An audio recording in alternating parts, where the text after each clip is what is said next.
I pressed the button. Now here we are live. Today is Tuesday, the 7th of March. Thursday. Oh yeah, it's Thursday. It's because I was making a post for Tuesday. It's Thursday. Thank you very much, boys. The 7th of March 2019. Thursday. Always hear myself. That's weird. And I put in the title. There's no sodium in. What is it? You've been doing a lot of work on that. No sodium in copper. No, it should be. Well, there is sodium in copper. Yeah. I put the wrong thing on the hangout. I'm sure I took it straight off your off. No, the video was, and you thought there was no sodium in copper. Yeah, and you thought there was no, and then it's wrong. Yeah, it doesn't matter. Yeah. I actually watched that as well. I'll change the hangout afterwards. Don't worry. Anyway, a bit about that then.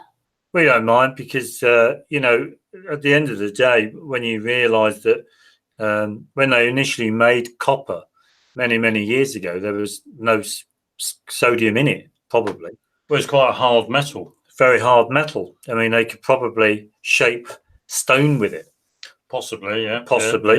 Yeah. But over the years, because of the advancements in electronics, electricity, they needed something that would conduct, that would be more malleable, more flexible, more durable for the needs of a growing electronics industry. Yeah, basically. Copper had to be changed, so they had to change the ingredients or add ingredients to copper to change its properties.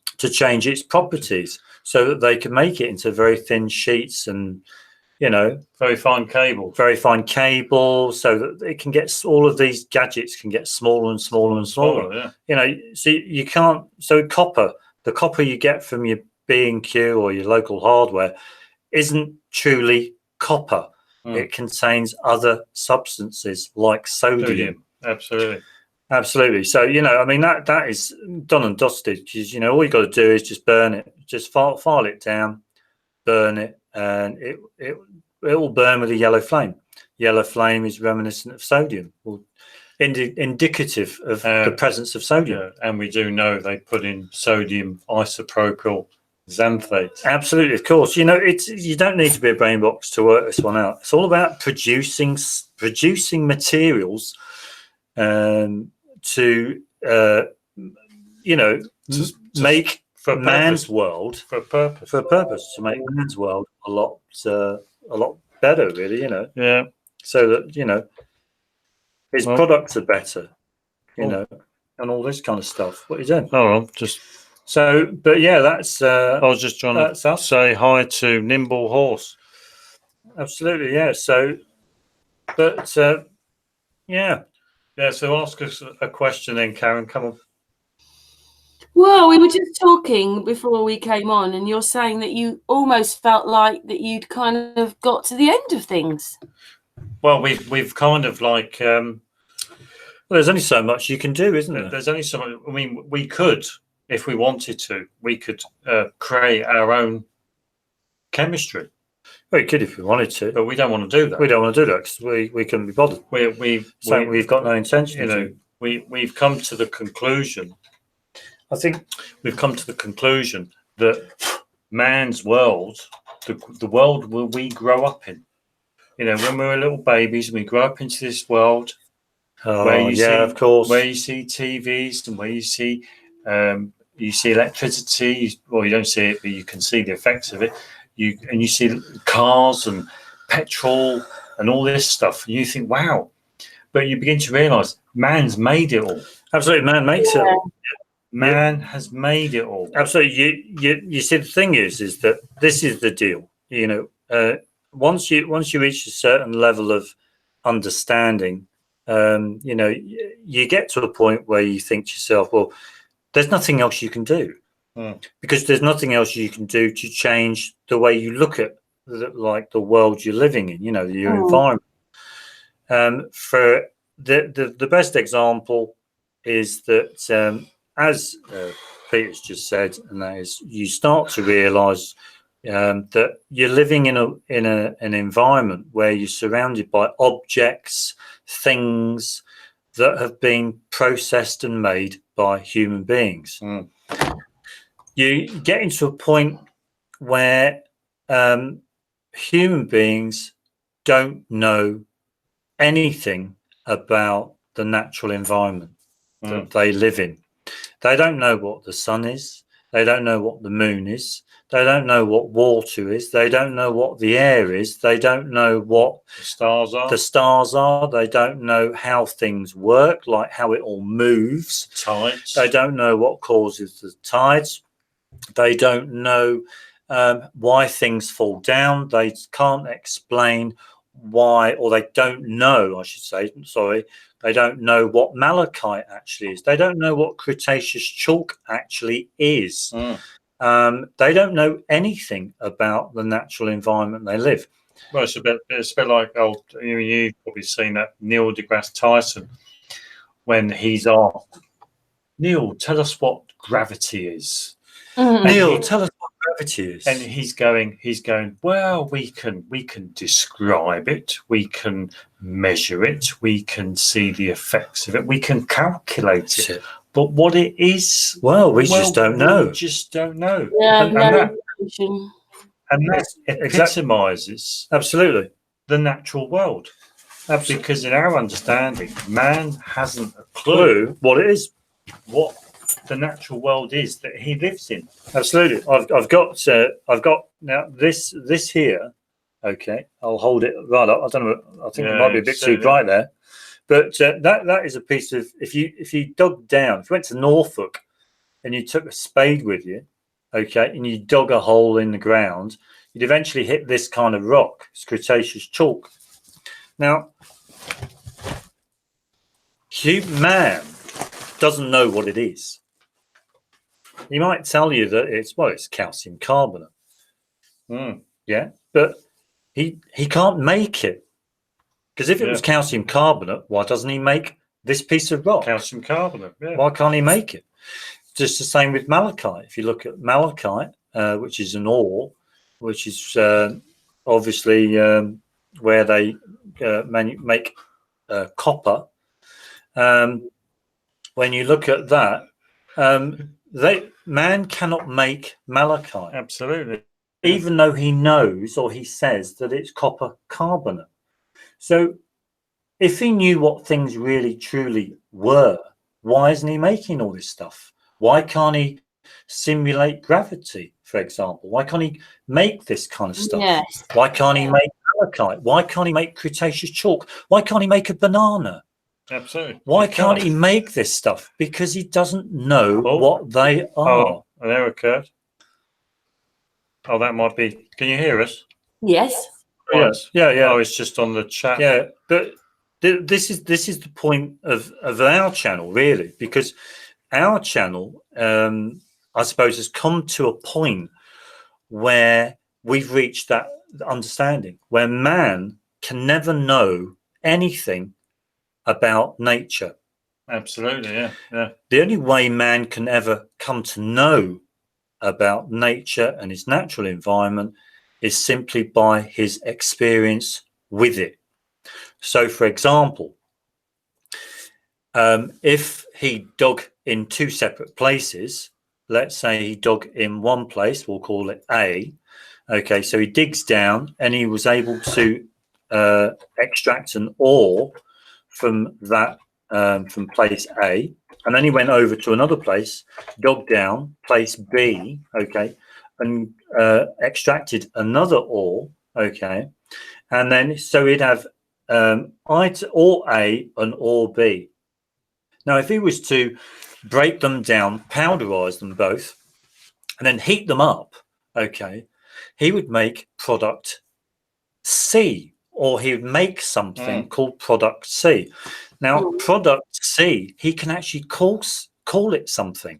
Well, we'll call it uranium. Uranium. Okay, it's uranium. Okay, but he doesn't know what the ore A and the ore B actually are.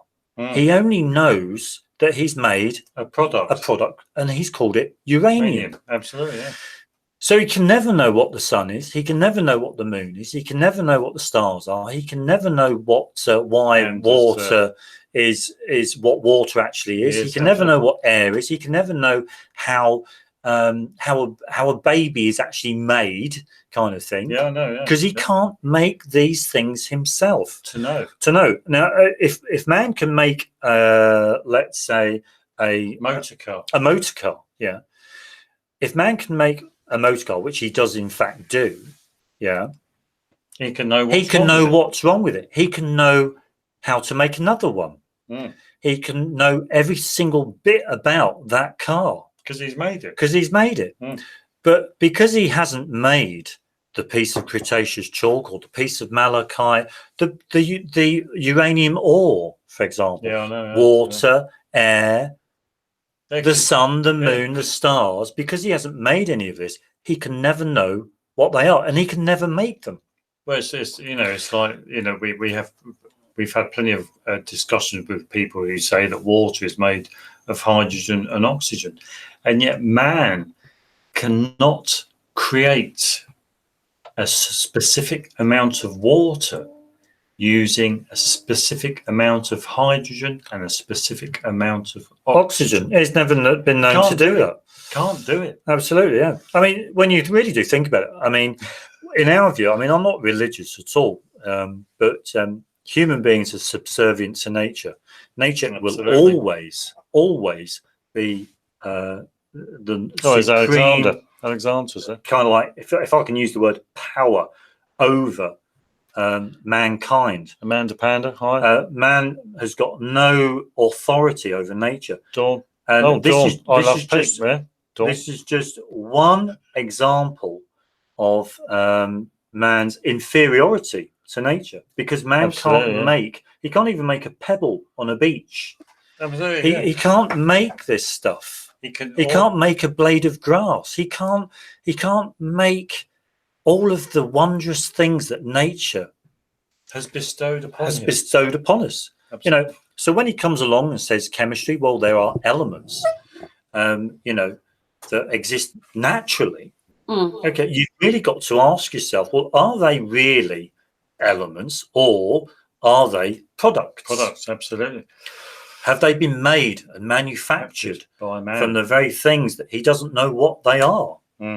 Because man has to manipulate things in order to know what they are. Without manipulating them, he can't. There's no way he can ever know what they are.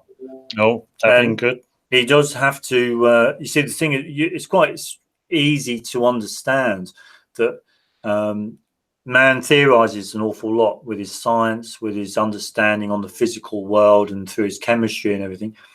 They theorize about what potentially water is, or what potentially radioactivity is, or what potentially or how a cloud chamber works, for example. How all of this stuff goes on. But at the end of the day, it's just conjecture, because he's not made any of it. Yeah, I know. Yeah, he's not made any of it. This, I really do wish people would get into kind of like reality a little bit. But a lot of it is and start. Absolutely, it's all about perception, how you perceive. Absolutely, but if I see a car, all of the stuff that's gone into making the car has come from the ground, or it's been manipulated by a natural, a natural. Object, or piece of rock, or something. We've got something resin from a tree, or we've got something from this or something from that, because that's what man does. He plays around with his environment. It's a bit like the trout in the bucket. The trout in the bucket. There's a great one for you. Great one. You'll love this. You'll love this one, and the viewers will love this one. Absolutely. Now, if you put a trout, we can bung on about that one as well. Now, if you put a trout in a bucket of water, you'll love it. Yeah, it's great. The trout will eventually die. Yeah, apparently, because the trout will eventually die. Now, some people say that the trout dies because it's not getting enough oxygen. Absolutely, yeah. Now, you could perceive that in two ways. You could perceive it in that way. And you can think to yourself, well, obviously a lack of oxygen will kill the trout. Because fish breathe. Because fish breathe oxygen. you could think that way. But in our understanding, if you liken that to putting someone in a cupboard, Well, let's put someone in a cupboard, seal it up, and see how long it is before they knock on the door and they want to get out. Yeah. It's a trout will not live very long in a bucket of water, because it's not supposed to live in a bucket of water. Well, because he'll take out all the goodness of that. Well, the water's going to go stagnant because it can't circulate, as it were. Yeah. And it's ridiculous. Yeah, I was going to ask if anyone's got a question in the room. Yeah, if anyone's got anything to ask. I wonder if what you think about the Joe Cell. Alexander, left got to mention Alexander. Yeah, left a nice comment on the scientific methods video. Very good, that one. So that's good. But one of the things, so we've reached a point, getting back to the convo, we've reached a point where man makes his reality. It's a product. Yeah. It's a product. He can never know.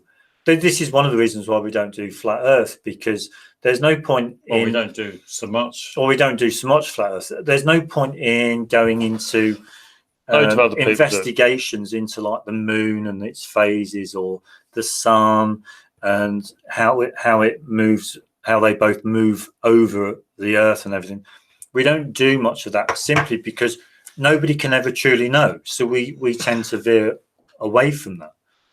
But we tend to go into like what man can do with his environment. Absolutely, yeah. Because all he does is manipulate. All he does is manipulate the environment. Yeah. Absolutely. It's like how he changes the weather. It's like how he changes the weather, or tries to change the weather. Absolutely, yeah. But I mean, we had a good one there. That we're going into nuclear, aren't we? At the moment, we're going nuclear. Yeah, we're going nuclear. We are. Yeah, we're going nuclear. Steve Arm would probably love that, but we've got a question to put to everyone who's listening. Okay, so if anyone wants to type their answer in, please feel free. But how many? Here's a question for you. Here's a question. The question is: everyone can remember the Fukushima disaster in 2011 in Japan, the nuclear power plant that had experienced meltdown. The question is: how many people died as a direct result of radiation, or as a direct result of the meltdown of the nuclear reactor? Okay, answers. Come on. Answers. Come on. Well, we're waiting. You have to wait a minute because they might. I know. Yeah. It's to come through. Yeah. Sure. Fukushima. Yeah. Yeah, people don't even talk about that anymore. Yeah, maybe it's a bit. Thousands of very good. Yeah, very good. Zero. Very good. Yeah, not one. Into musical dabbing good. 11 code. Yeah. Very good. Zero. Dawn, well done. Absolutely zero. Yeah. Not one person. I mean, we was watching this little documentary because we're wanting to know how they make nuclear energy, nuclear fuels and stuff. Oh no, we're trying to, because we don't know much about nuclear energy and not many people do. What a reactor is, how it works, how nuclear, and how they make the fuel rods. How they make fuel. So we're looking at a few videos about nuclear fuel, so that we can include it in our next upload. Absolutely, we've come to a conclusion. Yeah, we've come to a conclusion. But we were very surprised to find out that nobody died. Not one person. Nobody died. There was not even any mention of a person coming down with some kind of cancer or any kind of illness, disease because of the fallout, nuclear radioactivity that was going on in the area. And even though lots of people were moved out of their homes, they still haven't returned to their homes, have they? They're still, and they all, a lot of them wear masks. Yeah. You know, I like this, you know. And it's just ridiculous. I saw. It's absolutely ridiculous. I saw a Chinese person because there's no danger. I saw a Chinese person around here locally wearing a mask. You know how they wear masks because of the pollution. I'm like thinking, why are you wearing a mask? Absolutely, yeah, no, yeah, because we've done a few bits, haven't we? And I mean, when it comes to air pollution, we've come to the conclusion that it's the environment in which you're exposed to the gas, isn't it, or something, which makes it a pollutant, isn't it? It's the environment you're in. Yeah. So if you're walking down the street and you've got all these cars giving out all this muck, at the end of the day, that muck will diffuse into the air and disappear. So it's not really harmful as such, you know. But if you were standing right next door, right near a little bottle, and it's all of this chlorine gases it's coming off from it, and you're in a room, and somebody lets off this little chlorine filled gas cylinder, it's going to be harmful to you. So it's the environment that you're in that determines whether a gas is going to be harmful or not, or harmless. So, and therefore whether it's going to be a pollutant or not. You know, so, you know, having people wandering around wearing their masks, you know, but over in China and over in Far East, they're all led to think that, you know, it's, you know, that it just goes to show that a lot of people read too much news media, watch too much TV, you know, because, you know, nature has a wonderful way of getting rid of pollutants. I was a bit surprised about that when you said that, about how when the things go up in the air, they all dissipate out, and, you know, the air takes care of it all. Yeah, it does. Never to be seen again. Absolutely. Well, absolutely. I mean, if you had a cylinder of, say chlorine, you know, and you open the valve, you know, I mean, quick, chlorine, run. A lot of people think, well, chlorine, it's a toxic gas, it's poisonous, it's you know, you get nausea, you suffer, come down with all this illness and stuff. They used it in the war, I think, didn't they? Yeah, or in some war, you know. Or was it part of mustard gas? I don't know. I'm sure they used chlorine in the First World War, possibly. But you know, you get to a point where the gas will just go up into the air, and it will diffuse, and there's no way you can trace that gas ever again. It's lost forever. Gone. It's gone. You know, it's no longer harmful. I mean, we do watch, or we are aware about. I mean, these are just our personal opinions. You know, we're not asking people to agree, disagree, or whatever. You know, but we are exposed to this carbon dioxide, CO2 emissions, and the greenhouse gases and all this kind of stuff. And you know, to be honest with you, you know, are we convinced about it all? No. You know, I just don't feel. Well, I suppose we take blood is thicker than water. We take the George Carlin view about all these carrier bags. His little sketch with the carrier bags, you know, as if carrier bags are going to destroy the planet or the earth, you know. And you tend to think little piddly cars are going to. Absolutely, nature. We've always got to remember that human beings are subservient to nature. Human beings cannot destroy nature. Sure. Absolutely, it'll be the other way round. Of course, plastic's not very good for the animals, though, is it? What's that? In the nature. It's not very good for it. Plastic's not very good for nature, though, is it? Plastics, well, yeah, sure, but plastics will degrade. You know, given time, obviously. But a lot of the time, it just looks unsightly, and a lot of the time, people just don't. People litter the place. If people didn't litter, then plastic wouldn't be a problem. Yeah, well, I mean, I wouldn't condone lots and lots and lots and lots of stuff being made that are bad on the environment. You know, I'm not condoning that at all.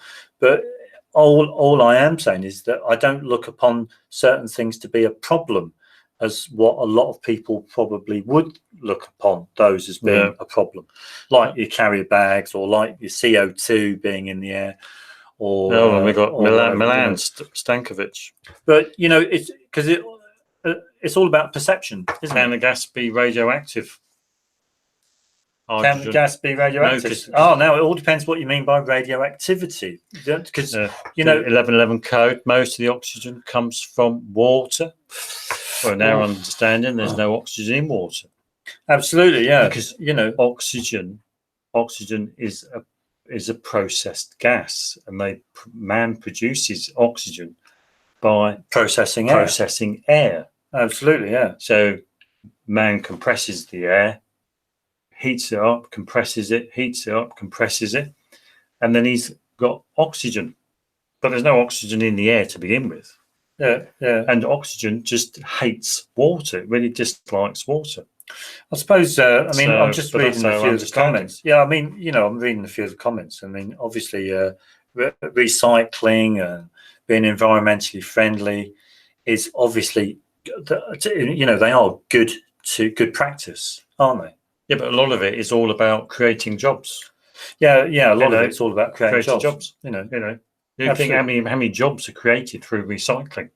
yeah, but see, one of the things they recycle lots of aluminium, they recycle lots of copper, and when you think about those as examples, you'd find that they want to get to a point where they're not mining anymore because there's already this copper in certain needs.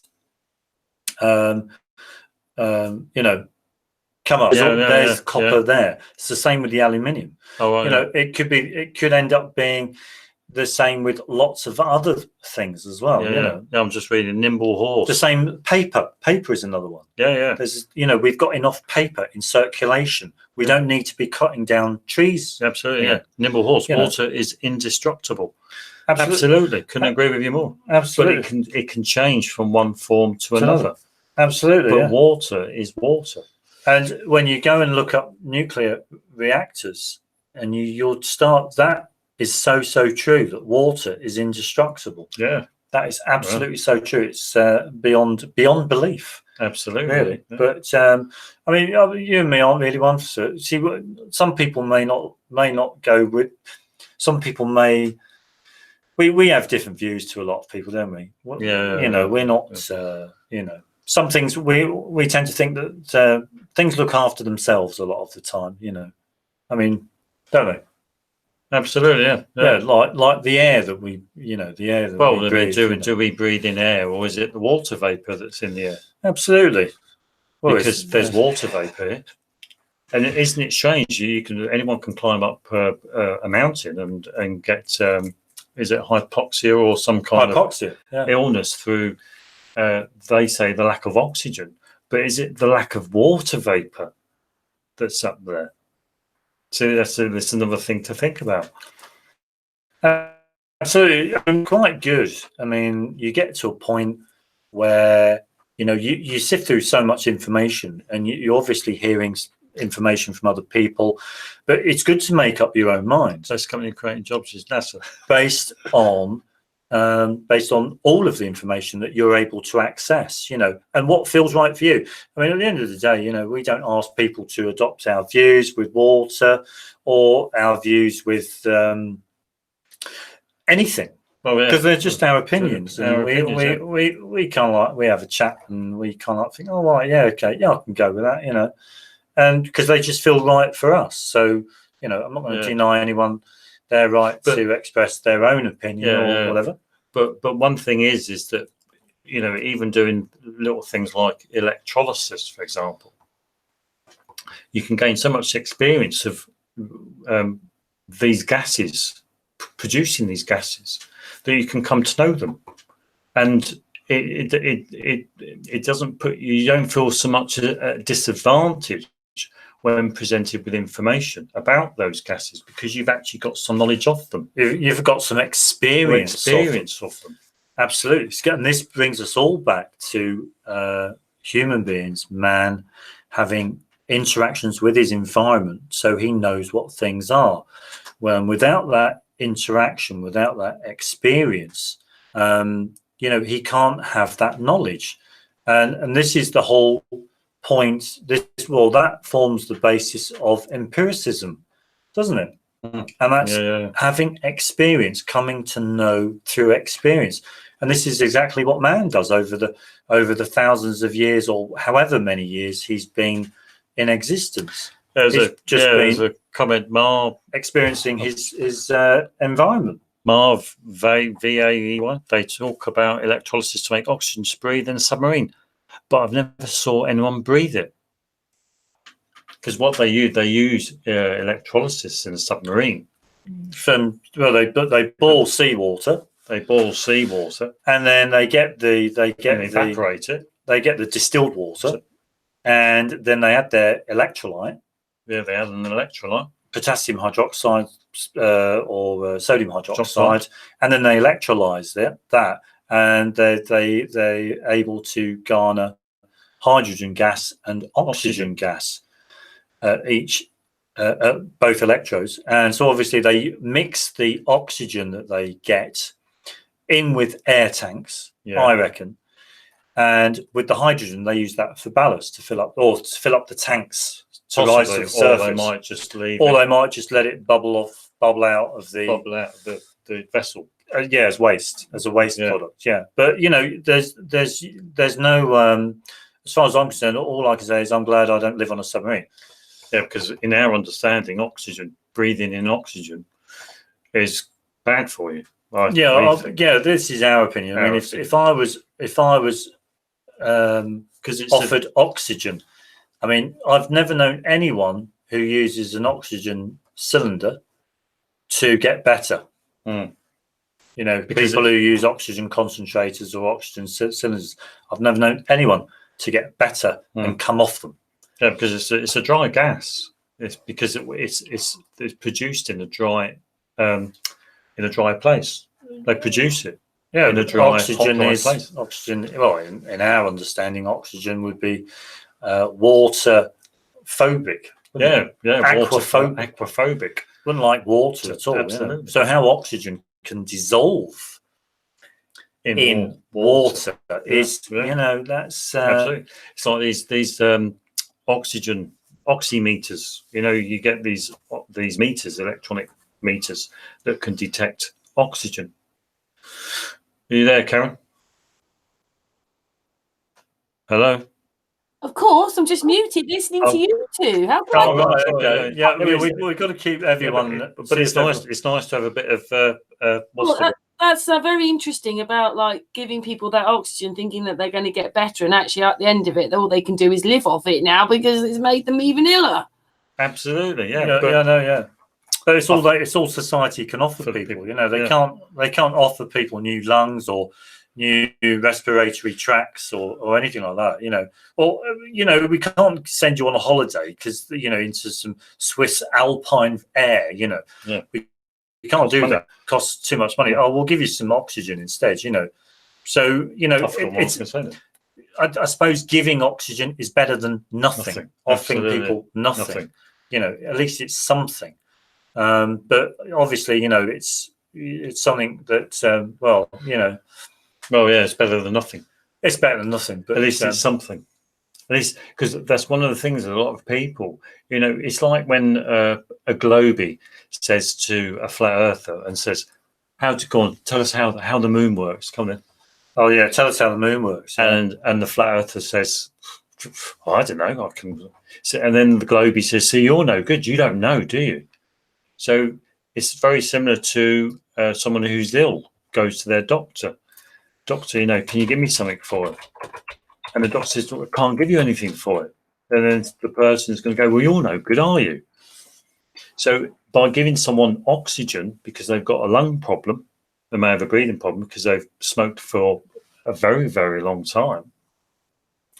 That's all they can offer them, but at least it's something. You see?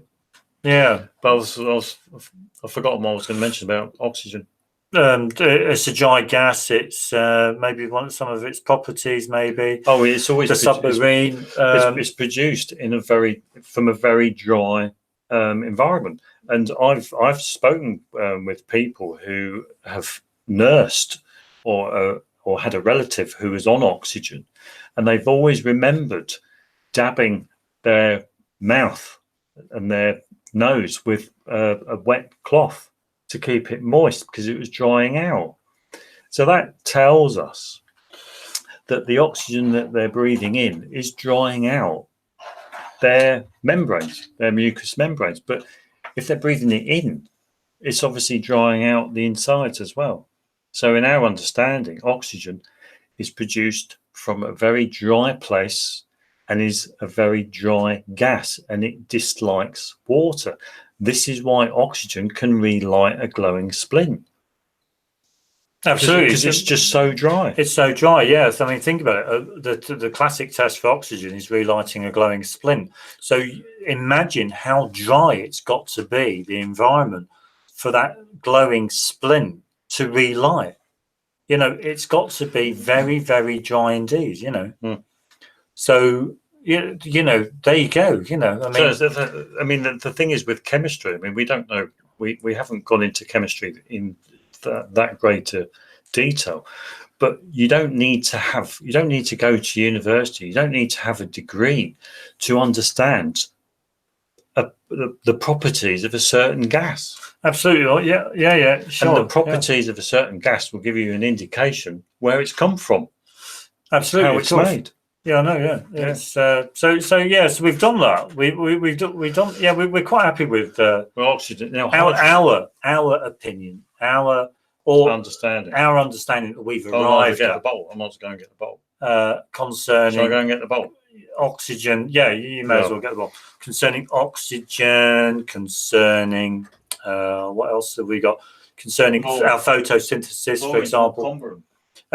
Chlorine is not comburant. That's another thing that we've, you know, quite happy to have arrived at. And you know, I suppose from a personal viewpoint, it doesn't matter what other people think. You know, if you're happy to hold the view or opinion that you have, then that's down to you. You know, to hold, irrespective of what other people think. Anyway, you'll like this one as well, yeah. Now, in my hand here, I don't know whether you can get the. Yeah, let's get that up. Yeah, we can see that there. Now, in here, there's we collected some hydrogen gas. Well, I mean, mainstream would say it's a gas. So we collected some hydrogen gas, and it was started off about that much. Yeah, I think everyone can see that. Yeah. Started off about that much. And we've kept this in this state, in this position, for 3 weeks now. For about 3 weeks, yeah. And all we've done is we've kind of like... Absolutely. So the bottle, this white bottle's been filled up with water. Yeah. And the bottle on the top's been filled up with hydrogen gas. But all we've done is just kind of scrub the gas. We just scrubbed the gas through. And but notice... what's happened to the gas? I don't know whether people can see that. Yeah, they can. Yeah, go on. I don't know if you show it closer. It might be an idea if there's a darker. Oh, right. Use that thing there. Yeah. There. I don't know whether people can see that. Yeah, there you go. You can see that the. If you look closer. Yeah, they can. Yeah, people can see. Most of the bottle is filled up with water, or you know, the water that's in the bottle. And you think, well, where's the gas gone? Now, hydrogen apparently is insoluble in water. So really, what should have happened with this is that the hydrogen gas should have just remained in the bottle, and that was it. But we've noticed over a period of 3 weeks that the water levels risen up and up and up. The bottles kind of like squashed in. Absolutely. There's clearly a pressure difference. Absolutely. Inside the bottle. So it's either the case that the gas... We're only left with a little tiny bit at the top. Yeah, remaining so far. So it's either the gas is saturated into the water, which it can't, because hydrogen's insoluble in water. Which it can't, because apparently hydrogen's insoluble in water. Or we're left with the possibility that the gas is contracted. Or even something else that we've not we're thinking about, and that is it's actually disappearing. Yeah, it's contracting. Because it's our understanding that what could happen is that if it goes to zero and all of this is filled up with the liquid, water, what it's What's our hydrogen? understanding. Yeah, we've got to ask ourselves what hydrogen actually is. You know, is it a gas, or because we think it's just pressure? You know, when you think about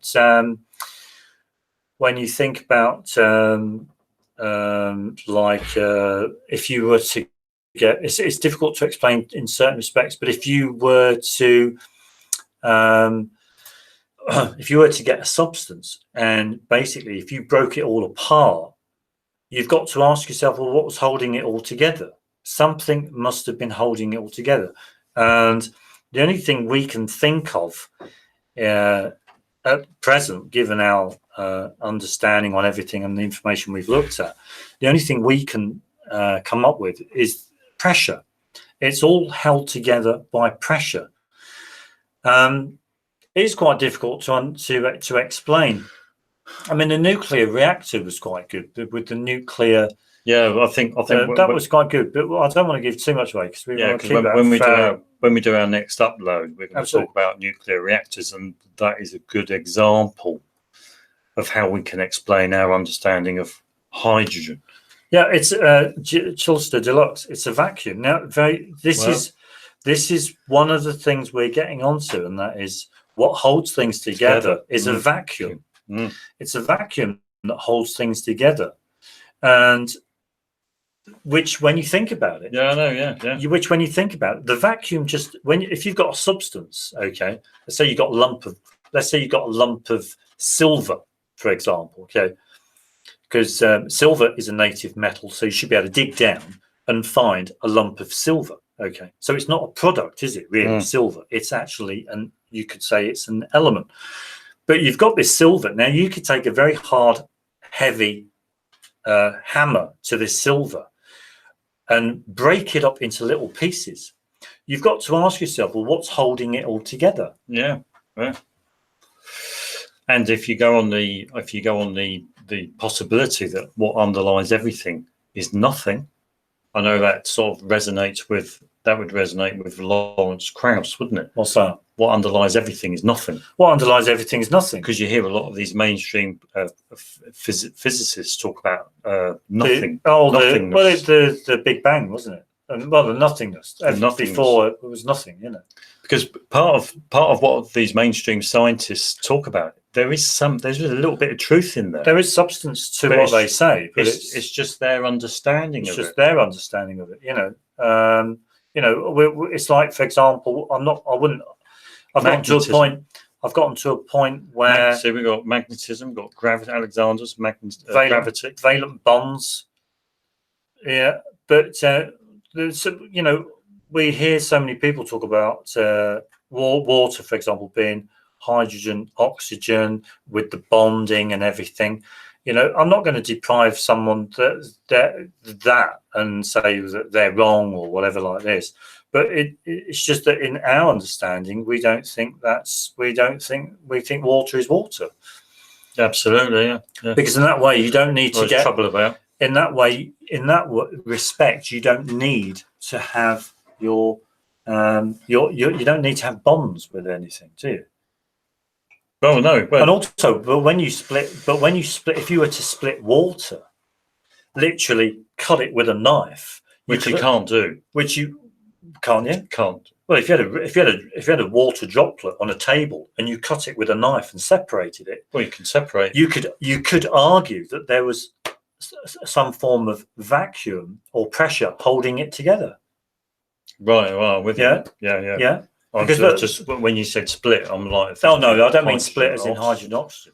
But it's people talk about the same kind of thing, but in in a different language, in a different way. Yeah, because you could. That's my point. You could say the same thing in 3-4 different ways, couldn't you? When you start the same thing. Someone might say gravity. Someone might say density. Someone might say something else. Something else. Absolutely.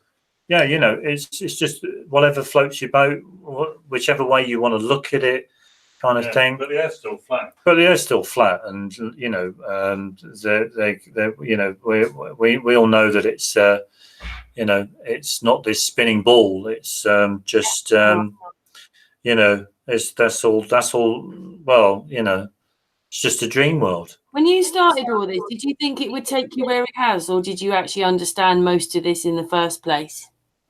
No, we just kind of like we just we just went with the flow, really. I mean, we started off many years ago doing I think we were debunking. Our first video was like debunking the sun not being 93 million miles away, and the moon landings, rockets not working in space, because we were just arguing with people who thought that rockets can work in a vacuum. So we started off on that, and then I don't know, it just kind of like developed. And because we're the way we are, we tend not to mix too well with other people. We ended up going into taking a chemistry kind of, I don't know, line, and now we end up talking about getting back to true nature. I suppose that's the way we're heading, really, in the sense that we've now come to understand it's our opinion, our view. I'm not asking everyone else to have the same view as me and think the same, but it's just our view that we think water's water. We think man doesn't know his environment. He can never know his environment. Yeah. He can only know how he manipulates his environment, how he experiences his environment. That's how he comes to know things. Yeah, but you and me are well aware that a lot of people can't find that very difficult to comprehend. That man just doesn't know. We had a hangout last night with Stan and Mr. Thrive and Survive. Basically, Stan saying that everything moves with you. Everything moves for everyone. Yeah, absolutely. Yeah, I mean, when you think about it, I mean, we're simulation people, aren't we?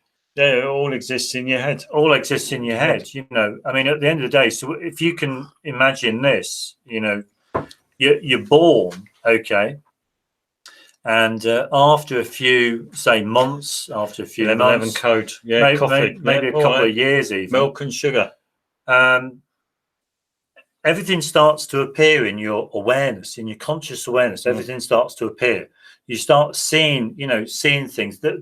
Your environment starts to get fuzzy, and then as you get older, it gets clearer and clearer and clearer. So you can start seeing, what's around you, the furniture that's around you in your home. You can see the sun, the sunlight. You can see the sky. You can see all of this stuff. It emerges as you get older. But the thing is that and as you get older, the more you become aware, the more you're aware of other things. Absolutely. But because it all kind of like comes into your conscious awareness, it's already there. Yeah. You can never know what all of this is, because you don't know how it got there. Yeah, it was there before you were. It was there. Absolutely. You can never know it. You can never. Very well put. And yeah, absolutely. Nobody. I don't. Some people probably wouldn't want to hear that, because they'd want to say, "But we want to know. We know what we've got the history. We know what the sun is. We know the sun's nuclear fission. It gives off all of this energy. It's made of helium. Absolutely. We know what the moon is. We know how the moon works. We know how the stars work. We know all of this stuff, but they don't, because it emerges into your conscious awareness. So you can never come to know it. So you can never come to know it. You can only come to know.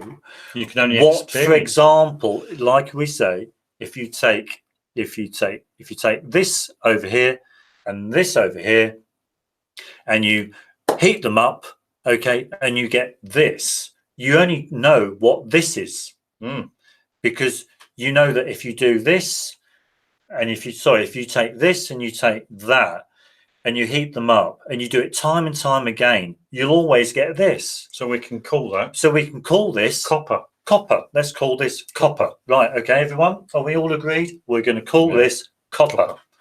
This is how man has built up his whole understanding of the natural environment. But he can't know what this is and what that is that make the copper, as it were. He doesn't know. He can never know. Absolutely, yeah. I think, if anyone tells you that they do know, don't trust them. Absolutely, yeah. But I mean, it's a great way of thinking about, because it puts people more in the number one hot seat, as it were, doesn't it? Mm. Yeah. With the way they look at life and the way they look at, what's going on around them and their interactions that they have with other people and stuff. So, you know, amazed that a lot of people aren't taking enough notice of this, or enough people aren't interested, or more people like you, I mean. You'll have to repeat that, Karen. I mean, are you amazed there's not more people like you trying to find all this stuff out, or even having a go, or trying to understand what we're living in? Yeah, but they can't. I mean, it's just like, it's nice to Crow 777 has some new observations and ideas about the sun. I mean, it's great that people are doing some observations and absolutely, yeah, and using their own formulating ideas. But the thing is, what underpins that is proving those.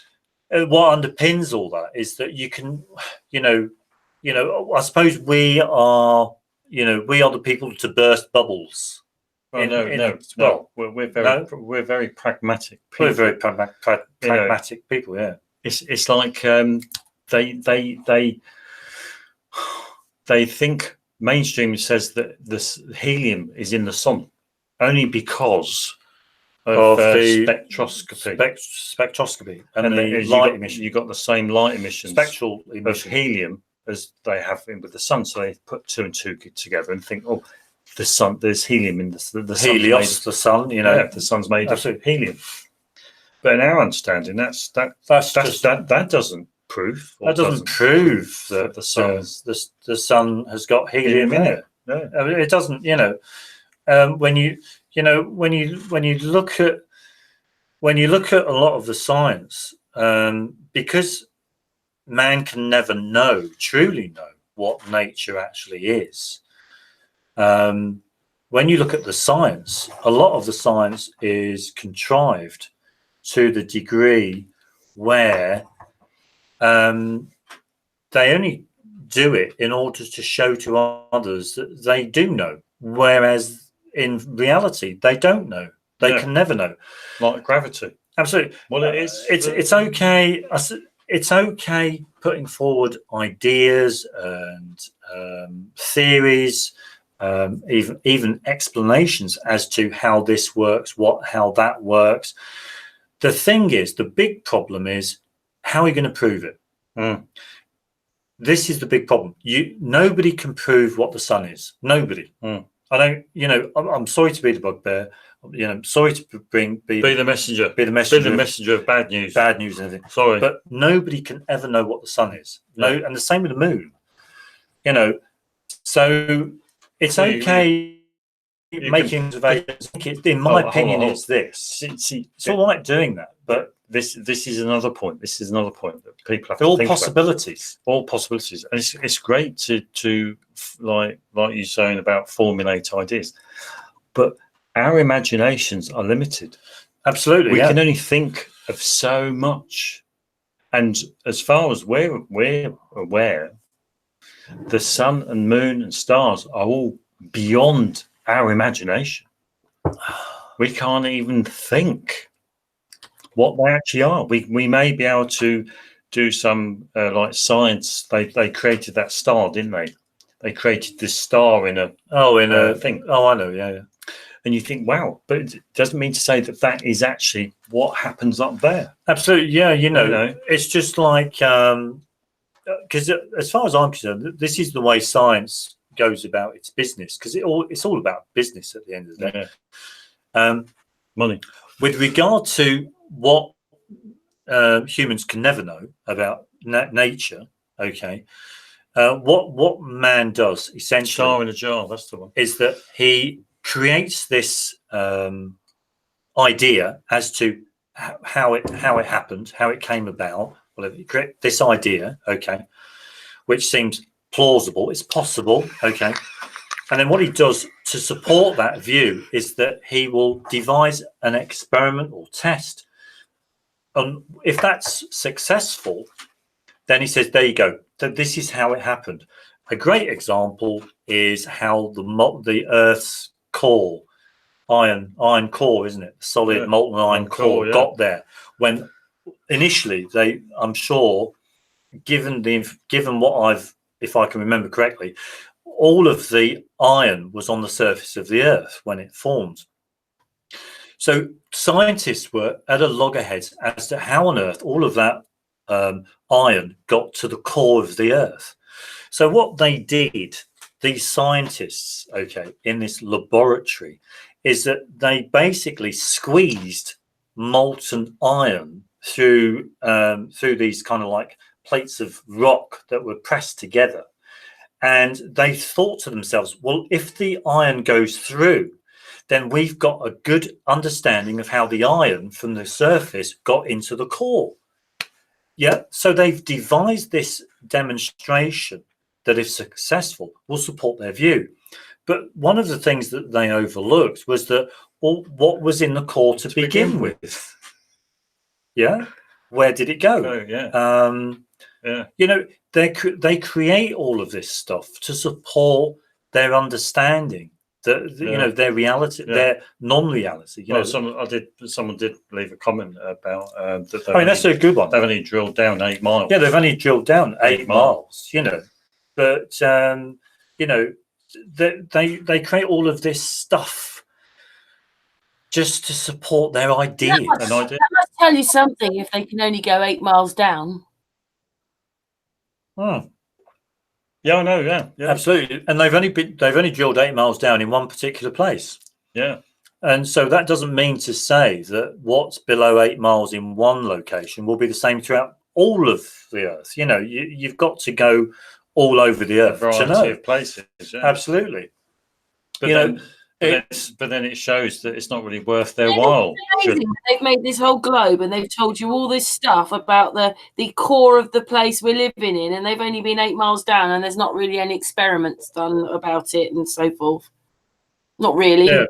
Yeah, basically, yeah. But it's manufactured. Oh, because they use how they say that there's an iron core is because they use magnetism, SAMFU waves. Well, I reckon why they say that there's an iron core there is because of magnetism, the Earth's magnetic field. Oh, right, yeah. They've got to explain the Earth's magnetic field, and because they know all about solenoids, they've what's the word? They've attributed all of the characteristics of a solenoid to the core of the Earth, you know, and the magnetic field of the Earth. Absolutely. Well, it's got to have a core for there to be electricity, because man can only think in the manner in which he can manipulate the environment. Yeah, but he can't think beyond that because he doesn't know. Yeah, but where do you normally see a north and south pole? On a magnet. On a bar magnet. On a bar magnet, absolutely. But the trouble is that the Earth, being a globe, if they say it is, which is everyone knows it's not. The Earth being a globe is not a bar magnet. Absolutely. You know, how can you attribute the characteristics of a bar magnet to a globe, to a spinning globe? That's what I meant, really. Absolutely. Yeah, you can't do it. It's, you know, it's bullshit. It's absolutely bullshit. It's absolute rubbish, you know. Absolute rubbish. Absolutely. See old conspiracy cats. Yeah, I know. Yeah. Please say P and S waves really quickly. Oh, yeah. Absolutely. Even you know. Yeah, but the trouble is with SAMFU waves or P&S waves, and you can still get the same effect on a flat Earth. You see, this is the big problem. SAMFU waves do not prove that the Earth is a globe.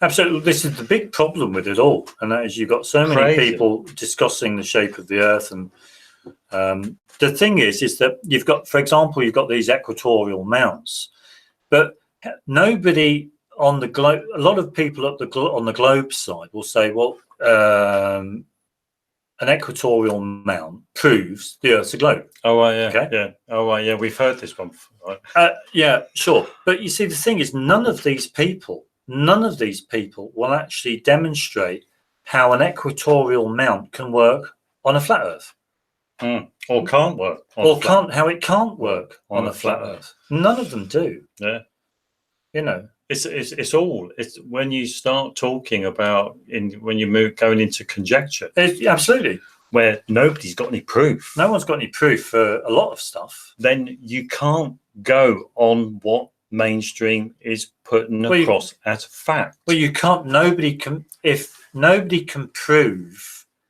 anything what they're saying, then they shouldn't be putting it forward as being factually true. Absolutely. It should only be an opinion. Absolutely. You know, a lot of none of the stuff we do on our channel can be proved. I don't claim anything that we put forward on our videos is factually true. That would be wrong for me to do so. It's just our opinion. Well, it's our opinion that oxygen is a dry gas. Dry gas. It really dislikes water. It's just our opinion. Absolutely. Somebody else can have a different opinion. That's down to them. We've based that opinion on how man produces oxygen. Absolutely. How he processes from a very hot, air. dry place. Absolutely. Yeah. Absolutely. Compressed. It's just common sense to think that way. Absolutely. But, it's a good way of looking. I think it's just a wonderful way of looking at things, really, you know. Because you see, one of my gripes about flat Earth, because we were talking earlier, Karen, about, flat Earth and... we had a good conversation before we started, didn't we? Yeah, and the trouble is with flat Earth, and this is just my opinion, and that is it doesn't. What's the word? It doesn't say to people. It doesn't give out a message to people in that this is how you could benefit. This is what makes it will do this for you. Flat Earth. Yeah, I think, but you've got to. It's marketing. It's the marketing strategy. It's the marketing strategy of flat Earth. In that, I mean, in my understanding, the flat Earth does give people a much better frame of mind because they're not susceptible to BS. There's not, there's a lot of BS in society. Well, yeah, I mean, to be honest, if somebody asked me, I suppose I would say being a flat earther empowers them as an individual more than if you're a globie, because in my understanding, you're more than willing, you're very flagrant with your sovereignty. You're more than happy to give hand your sovereignty over to other people, Whereas, it's down to you as an individual to assess information. As YouTube would say, people need to be critical viewers. Critical viewers.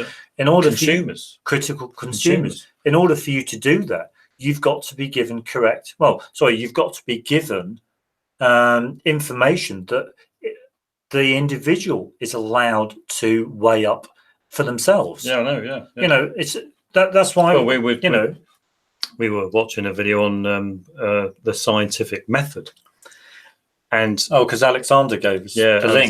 Great, the link. Yeah. Great video. Great video. And when you're saying about that none of us can go up into space to verify, then that puts us all at a disadvantage straight away. We're all at a disadvantage. We're all at a disadvantage. We have to trust other people, and we know, a lot of. Well, everybody knows that people can and do in fact lie.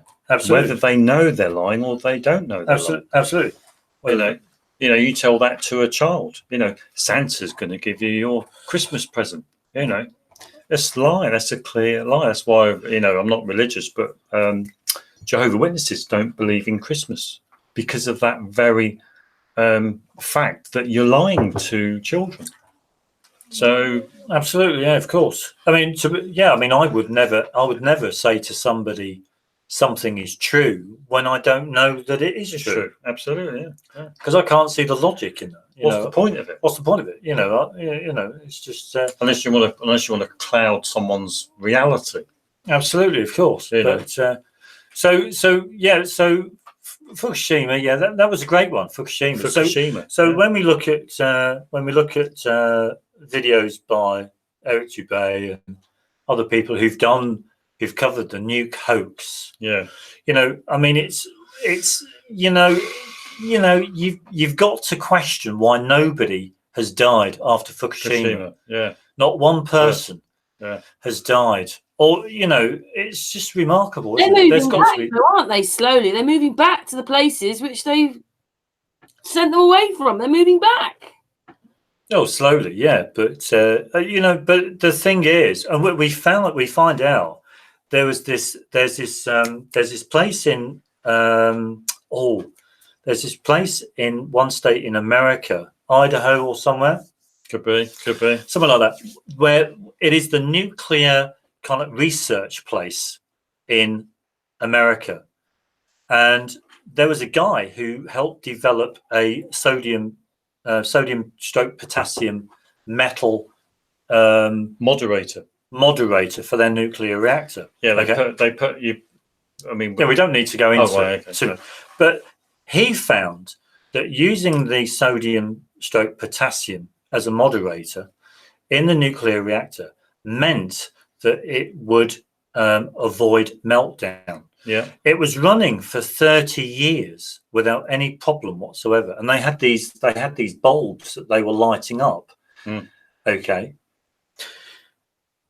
all of the governments at the time or during that 30-year period were going with light water reactors. And obviously, light water reactors, they had the meltdown in Pennsylvania. Yeah, 3 Mile Island, wasn't it? 3 Mile Island, somewhere like that. Okay, problem. There you go. And the guy, you know, who's looking at his sodium, potassium, you know, nuclear reactor, he's thinking, well, why aren't you using this? Yeah, I've got the solution. You know, and then you have Chernobyl as well. And you think to yourself, well, I can't. It's very difficult to reconcile why you've got a tried and tested method of producing energy that is very safe indeed, and it's not being used in other parts of the world, other parts on the earth. You know, it just doesn't make sense. Yeah, but you got to remember that a light water reactor is cheaper. It's cheaper than the sodium. Yeah, the water. Yeah, but it's safe. It's safer to use the sodium potassium. Yeah, I know. Yeah, it's safer to use. So, is it a case that they're putting the money before the interests of the people, the health and safety of the people, or is it the fact that it's not really a health problem at all? It's not a health and safety problem at all. Absolutely, yeah. Because we don't want to give away too much because we're going to do a video about this. But when you wear, you see these on the videos and all the information, you see all these people wearing all these suits and masks, and you've got the radiation and they've got the hands in the sleeves, you know, in this glass cubicle, handling all this radioactive material, plutonium 539, all this kind of stuff. Now I've got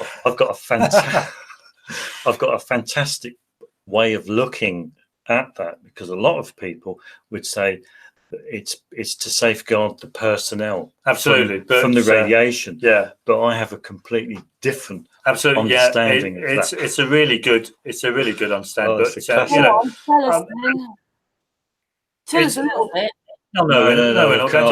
It's all it is. Classic. All it is essentially. You see, the thing is, it's all about your perception. Yeah.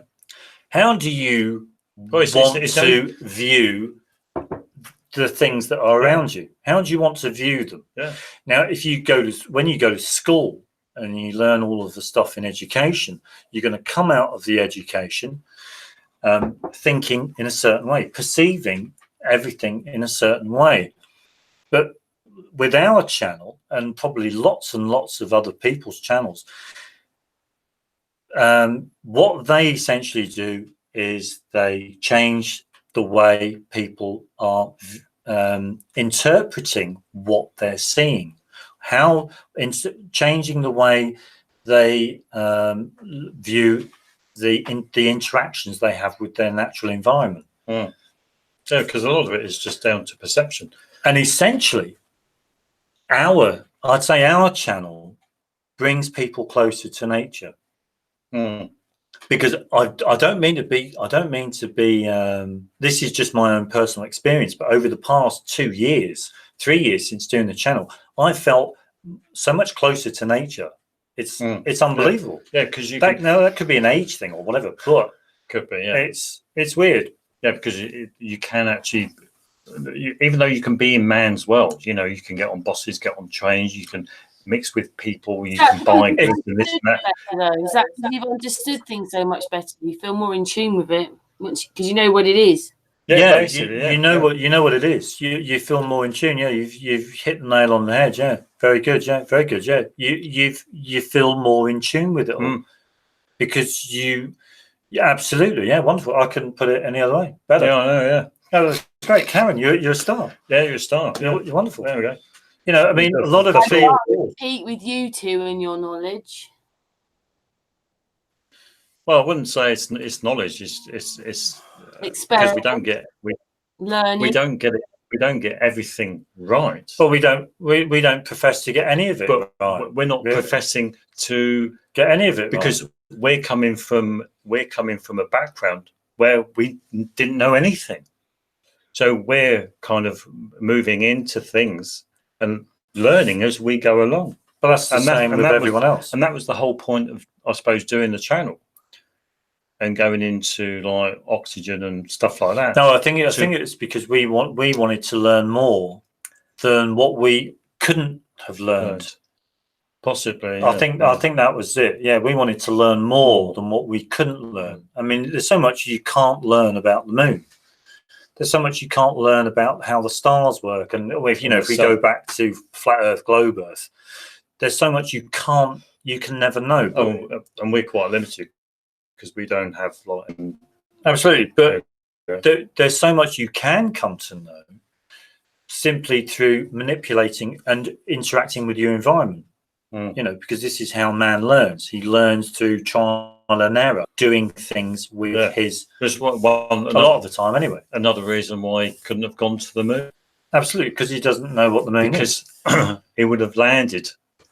Because man always learns through trial and error. Absolutely, yeah. And he would have sent a lunar lander to the moon and landed it remotely before putting any people on there. Yeah, when you think about it, I mean, you'd always put the. It doesn't tie. Always put the dog first or the monkey first. Yeah, it doesn't tie in with. Absolutely, yeah. But what annoyed me is that we watched a journalism video, and he was recorded the ISS moving in front of the moon. I don't know whether you saw that, Karen. And we're watching it. I haven't actually watched it, but carry on. Yeah.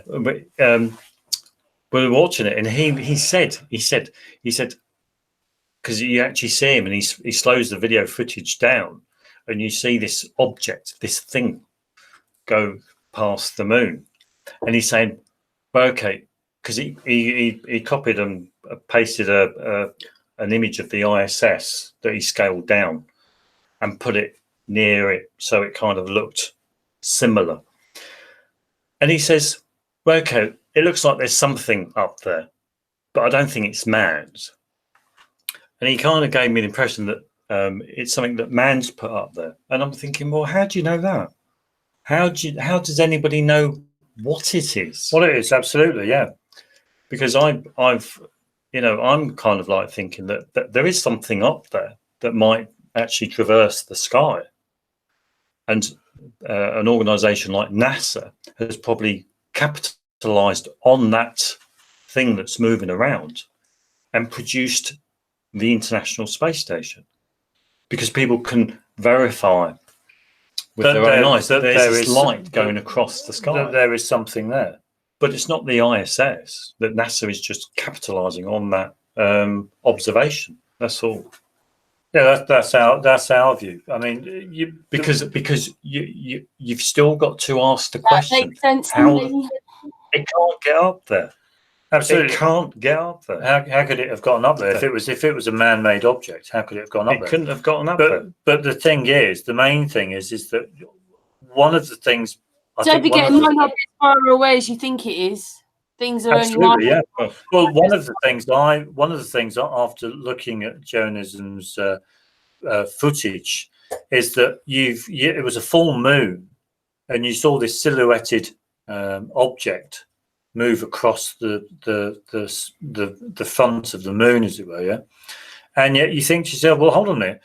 Why hasn't it's supposed to be 250 miles away, and yet it looks nearer than 250 miles. Yeah. Okay. I mean, have you ever seen like a football pitch sized object 250 miles away? I mean, you're talking like a small, very small, tiny thing. Yeah. No. And why is it the moon's light didn't Wash it out? Wash it out. You know, that's one thing I can't understand. It doesn't make sense. It doesn't make sense, does it? But it's just rubbish. It's just rubbish. Yeah. So there's no point in going beyond conjecture. At the end of the day, okay. Well, if you think it's a manned space station, let's see some proof. Yeah. Let's see some proof of how it was built. Let's see some proof. There. Absolutely. Let's see some proof of how it got there. Yeah. Let's see some actual proof. Well, you're telling me that we're going to... We'd all like to see that, how it was built and how it got there. Yeah, no, yeah, because you won't find any footage of it being put together. I mean, that in itself, you're gonna like, you're a big company like NASA. You've got lots of dough, you've got lots of money, and you've been up to space so many times. So you're experienced in space travel and space endeavors. So you want to put up this big international space station. Surely you'd film it. You'd film it being put together. Absolutely, of course. Be historical moment. Historical. It's rubbish. Absolutely, but I mean, the moral of the story for anyone, and that is, do not go beyond conjecture. If you don't know, if there's no proof available, then that's it. Don't agree to it. You don't say, oh yeah, of course. Well, blah blah blah. Don't go beyond conjecture. Yeah, I know, it's a possibility. Okay, well that's it. And fine. If you want to convince me that it's true, well, I need to see some proof. Well, yeah, it's a bit like I was going to mention that comment about the carbon dioxide. Alexander's one. Yeah. Alexander gave us a link to a video, and the guy's talking about the scientific method, and is giving it an example of the reaction between sodium bicarbonate and acetic acid vinegar, to which you'll get some effervescing and you'll get carbon dioxide given off. Okay. Now the guy's saying, well, according to the scientific method, we could do that time and time again. It's repeatable, and you'll always get the same gas, and blah blah blah. So that is a good example of the scientific method in action. Now, so we watched that, and we thought to ourselves, but hold on a minute, let's stop. Where's the proof that carbon dioxide has got 1 part carbon and 2 parts oxygen in that reaction? There's none whatsoever. So, and if there are, where does it come from? Absolutely. We're given a chemical formula and the chemical equation. I can't remember. Na2HCO3 plus blah blah blah goes to CO2 plus H2O. We're given all that, but where is the proof that carbon dioxide contains carbon, 1 part carbon, 2 parts oxygen? And if so, where's it come from? So what we've in the video, there was no evidence at all. So the actual so the scientific method is the actual process of doing something to produce something, like we said earlier about man's produced world. But the pseudoscience is the formula, the understanding of it. Because man wants to understand something he can never understand, and that is nature. Absolutely. He can never understand it, but he's got to, I suppose, let's be devil's advocate here and say, well, he can't come across to the people and say, well, we just don't know. He can't do that, because people will turn around and say, well, you're no good. Aren't you? Aren't you supposed to be the authority around Absolutely. here? How can we place trust in you? How can we place absolutely trust in you if you don't know? Absolutely. You know, this is what it's all about. But there's nothing in our understanding. There's nothing wrong with not knowing. Absolutely. So what if you don't know? I'm not gonna moan or groan or anything. I would respect you for just being honest. Absolutely. Yeah. You know, and that's it. But it's a wonderful way. You know, I mean, when you think about the lime water, for example. I mean, in the video, the guy was saying, well, we can demonstrate that CO2 is produced from the reaction between the sodium bicarbonate and the acetic acid, simply because the gas turns lime water milky, or it extinguishes a flame. But nobody truly knows why lime water turns milky. Yeah, it's a phenomena that nobody can explain, especially when there's no proof that carbon dioxide contains 1 part carbon, 2 parts oxygen. It's exactly the same with water. People say water contains 2 parts hydrogen, 1 part oxygen.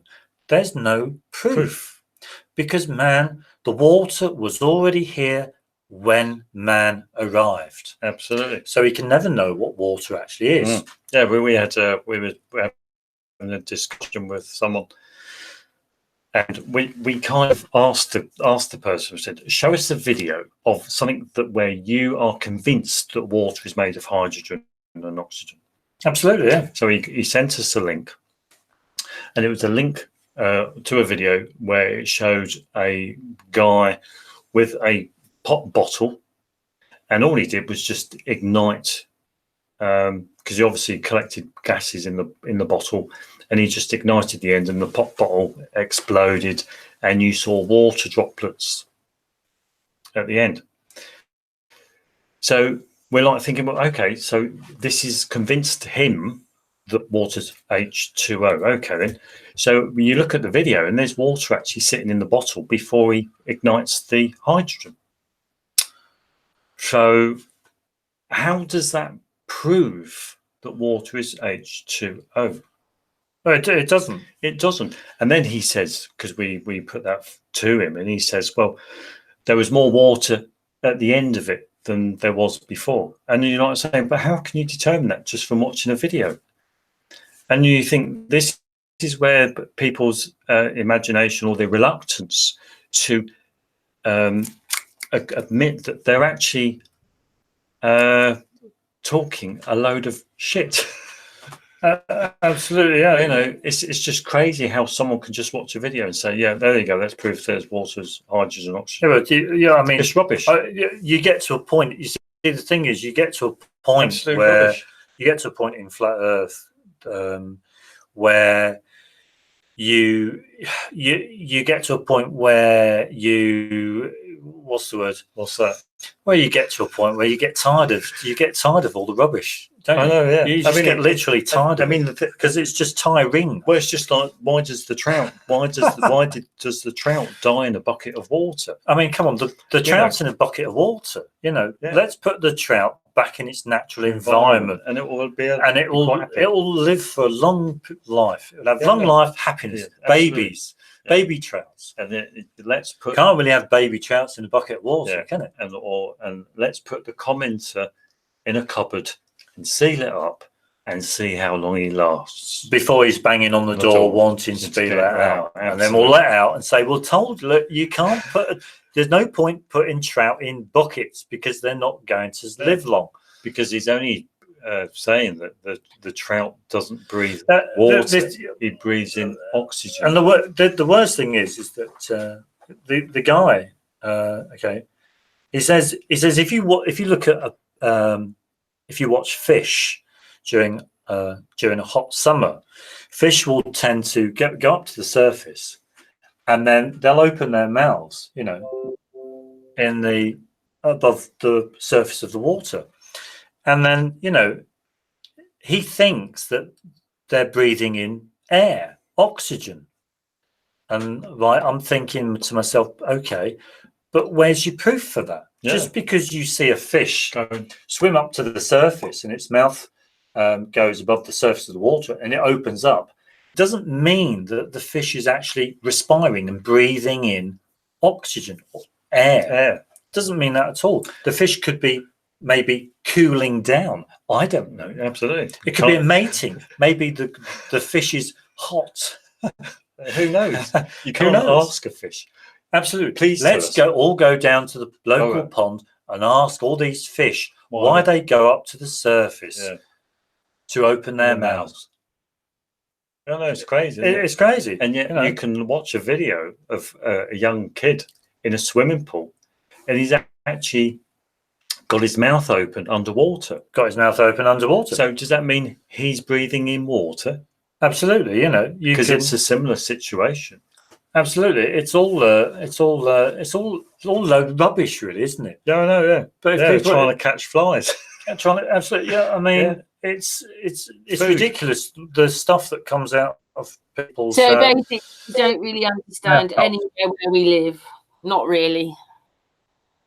Yeah, but you see, the thing is, if you're in, this is the trouble, and that is when you're in the globe society, when you're influenced by the globe. At the end of the day, what it does is that it puts you further away from reality. It doesn't. What did you say earlier, Karen? Which we said was very succinct. You're closer to nature, kind of thing. Closer to nature. You're further. You look at everything differently. Yeah, but you're further away from reality, from nature, from your true humanness. And when you're in with the globe. But the thing is that as you get older, so many people, all of that rubbish will start to erode on people anyway. And because it's part of your nature to be at one with nature, so you'll end up being closer to nature anyway. Yeah, I know. Won't you? Yeah. Because we'll learn at some point. We've got to. Yeah, I know. Because one of the things that we touch on it on some of our videos, and that is dementia. Dementia is quite a serious concern. Issue. Absolutely, yeah, of course. Yeah. In the globe society, because when you're living in a society where you're not living with nature, absolutely, yeah, you're more susceptible, in our understanding, to dementia. I watched a little bit of a David Icke. I've been through David Icke many years ago. His views on society are really good. Reptilians I won't accept at all unless somebody showed me one. Yeah, but he's probably using that as a metaphor. Absolutely, of course. But I watched a video of his about robots, automaton, the internet, artificial intelligence, artificial AI, all this kind of stuff. Yeah. And you think to yourself, yeah, we all don't really like reality, do we? Why? Because we're all being sucked down into like the oblivion through the internet, through all this kind of stuff. Yeah, I did lose actually. What was? You did. But the reality, yeah. I walked past. Forgot that one. I walked past the bus stop. And there was two people sitting at the bus stop. Quite young people, both on their phones, and they're coming up. They're distancing themselves from who they are and nature. Because they're down phones. So they're distancing themselves from who they are. From reality. Yeah. Yeah, sure. Even technology is getting a little bit. I think we're getting a bit too. Must be an age thing. Yeah, it could be an age thing, Yeah. But because the older I get, scary. I can't see me being on the internet when I'm 60. Yeah. But the thing is that when you look at young people nowadays who are grown up with technology, they're even because David Icke mentioned that even 3-year-olds are exposed to technology. all these phones and yet tablets and things. They'll reach an age when they're probably late 30s or 40s, where they think, I don't want it anymore. I've had enough of them. But that's when their natural instincts will kick in.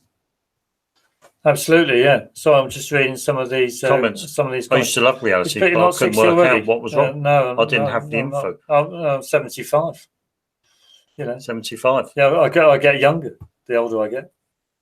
Absolutely, but I mean, a lot of people. I give it another 30 years. I'm sure lots of people will be fed up with the internet. They'll be fed up with screens. They'll be fed up with phones. They'll be fed up with lots of things. But this is trying to get away from them. You mean? Yeah, but you got to. I think everybody has to realise that the reality is outside the front door. Reality is outside the front door. This is the thing. I mean, a lot of people.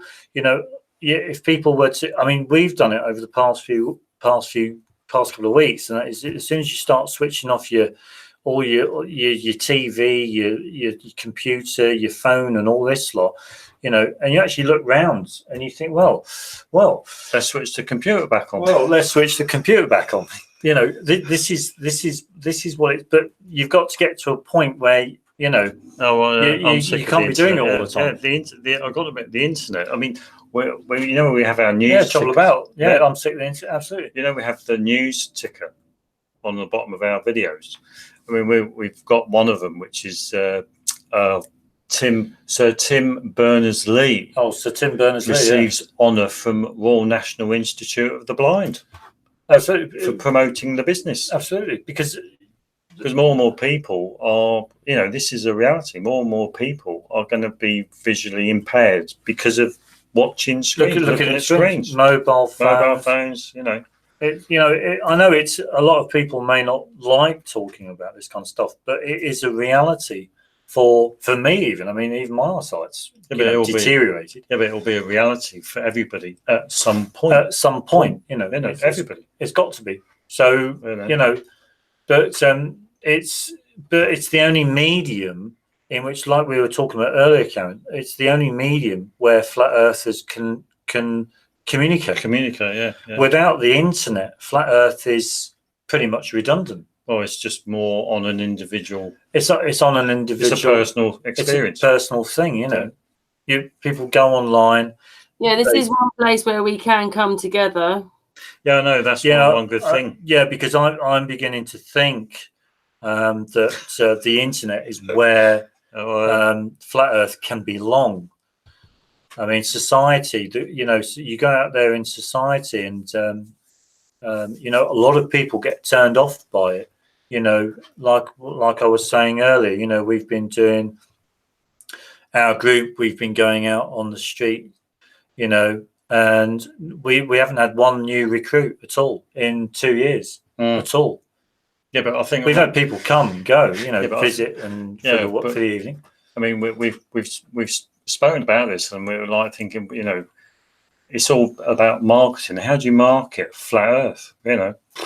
Absolutely, yeah, sure. There's lots of money in the globe. There's lots of money in the globe, but when there's very little money in the flat Earth, how can you market it so that it's not going to turn people away, so that they're not going to feel bad in joining a group or being part of something? But in our understanding, it's all about. I forgot what I was going to say then. What's that? It's the way you market it. It's the way you market it, because I know that some people. I'd like with flat Earth in one word. I'd like us to go a bit more charity-like. Helping people get wheelchairs, whatever it is, helping someone to find a home and start getting known as with charity funds. As a better, But we're just a bunch of people talking to them at the moment, aren't we? Yeah. The problem is with that is logistics. You have people dotted all over the country. You need to bring them together if you're going to have a kind of a charity of such. But a lot of people. I mean, we did a presentation few years back, not on flat Earth but on something else, And in the presentation, we actually mentioned about that people lie. People can do, in fact, lie. And a person there, oof, as soon as you mention the word lie, turns people off. Turns people off. Yeah, a lot of people don't want to know. Yeah, a lot of don't people. Want to know. Absolutely. Yeah. It's a bit like Jimmy Savile. If you worked in the BBC and someone said, "Yeah, guess what Jimmy Savile's doing?" Oh, I don't want to know. Don't know. Lying is very similar. And if people use that word lie, I mean, yeah, you and I use it. You use it. It kind of, to a reasonable amount. Can we not think of a different word other than lying? Does that kind of make sense, Karen? What don't you like about that word? No, I'm just saying that some people, some people out in mainstream life dislike the word lying, lie. Yeah, it's a turn off, really. It's a turn off.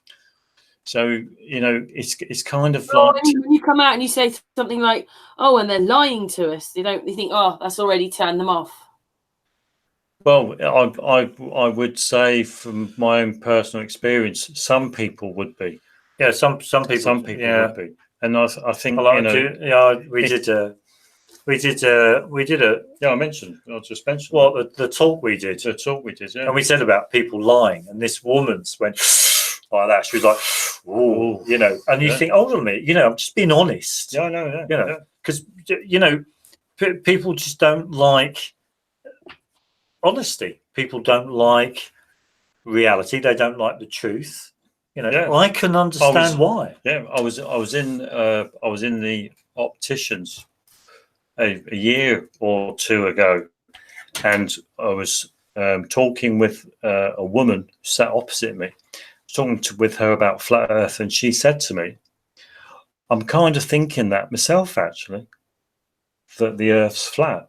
I haven't yet kind of made up my mind, but just knowing that she knows that there's a flat earther around would give her the confidence to think that she's not alone, that there is somebody else out there." So I think flat earth is kind of it's a very, very difficult thing. It's a very difficult topic. I've thought that the globe world doesn't work for us anymore because we're rejecting it, and that's what's happening as well. We're rejecting the globe life, and it works against you. Yeah, I mean, you're right there, and that is, even I've reached a point where the society I live in isn't going to help me at all, and I can look back on my life and think it hasn't helped me one little bit. So, you could think to yourself, well, a different society would have been different if it had educated me better on life, about life. What is life? What are we here for? What's the purpose of it all? What's the purpose of your life? What's the purpose of my life? I mean, what is the point of anyone living a life? A whole life, 60, 70, even 80 years, and they haven't got a clue what it's all about. Absolutely, yeah. I mean, when you think about it, what's happened to all these people who have gone before them? Haven't they learnt anything? Well, when you think about it, I mean, I'm so pleased we're not religious, because one thing you mentioned, which I think is great one. It's worth mentioning to everyone, and that is you've got religious globe people, okay, and you've got religious flat earthers. Yeah.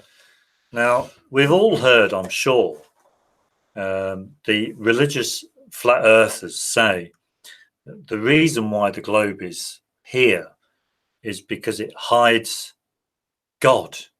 Yeah, I know. Yeah. But when you think about it logically, rationally, and reasonably, you've got to ask yourself, well, if they've got the globe to hide God, okay, the flat earther may say, okay, why is it there are globe people who believe in God? So Or obviously, religious people who there are religious people who believe in the globe, but they can see God, kind of thing. yeah, So you get it's confusing. doesn't make sense. It doesn't make sense, and the whole society that we're living in is basically one big hash of confusion. There's so much misinformation and disinformation in society that people really are singing from different song sheets. They don't know what to think. They don't know what's real, what's not real. They don't know what's true, what's not true. They really don't know anything at all. Which is what one reason. And you think to yourself, well, this is a ridiculous state of affairs to be in. Yeah. I can understand. You only want to live your life.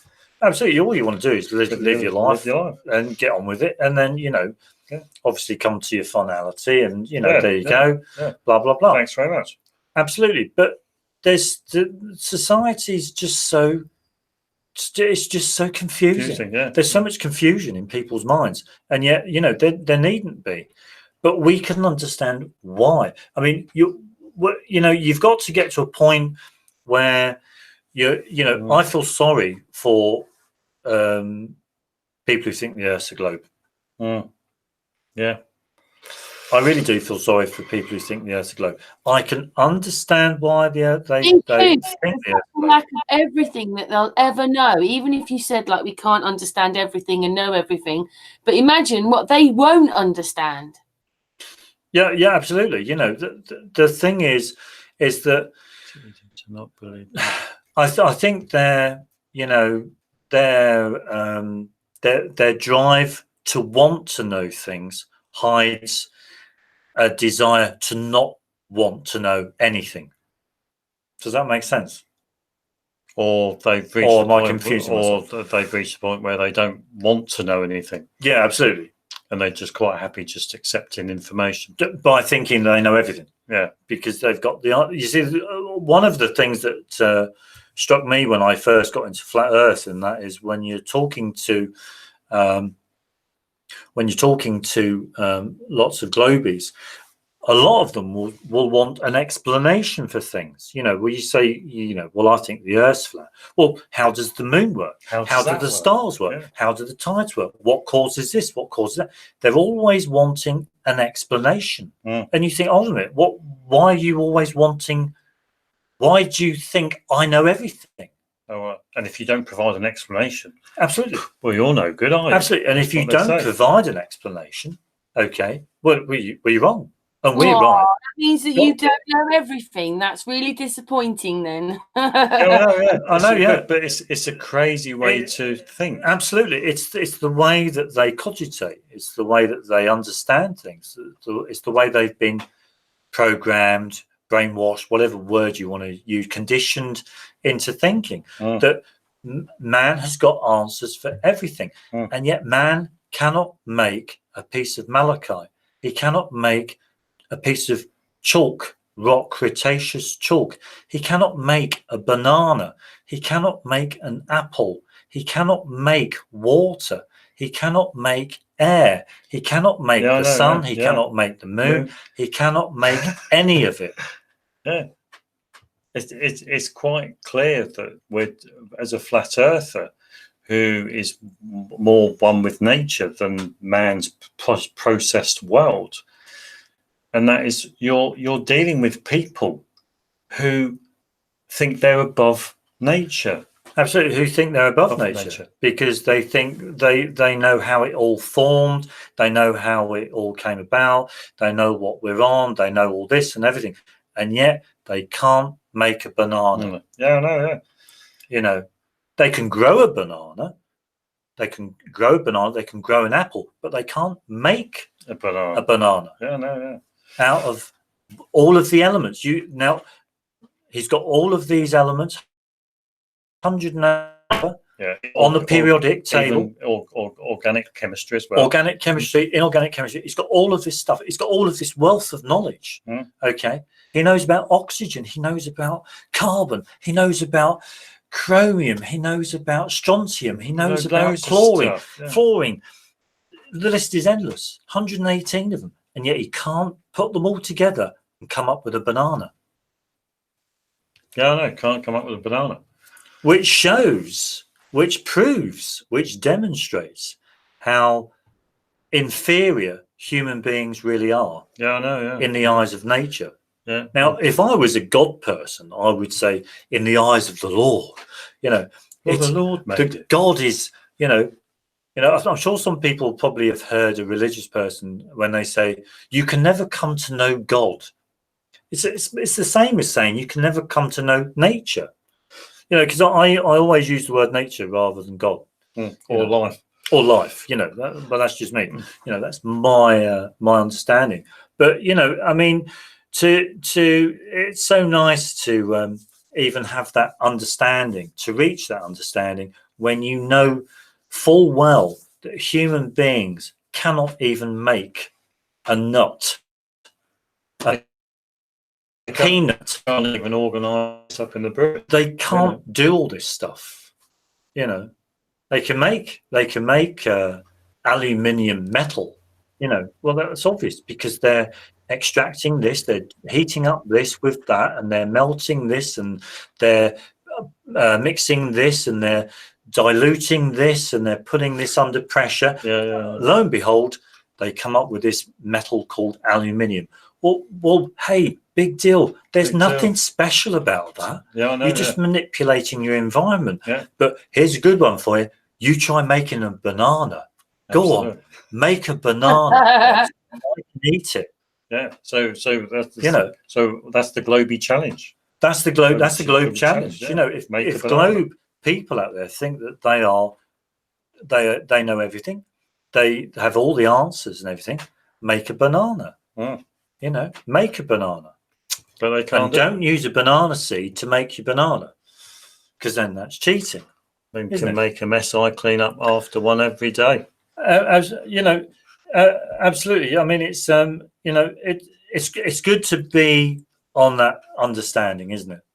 To be at that level. I mean, that's where we've reached now with our channel, isn't it?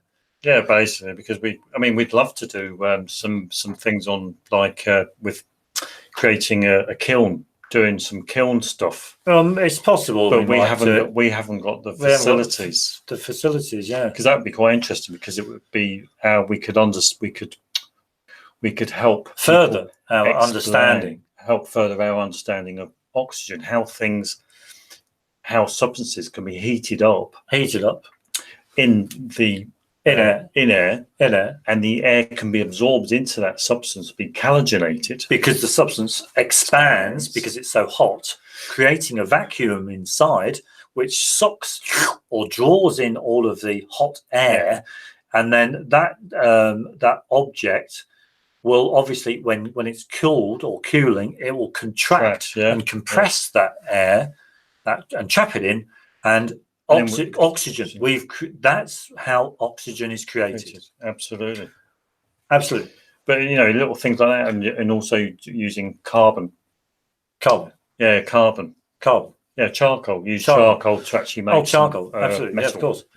But that's quite interesting too. But we'll have to wait and see. We got no plans. Well, we've got no plans for the future, really, as such. Really.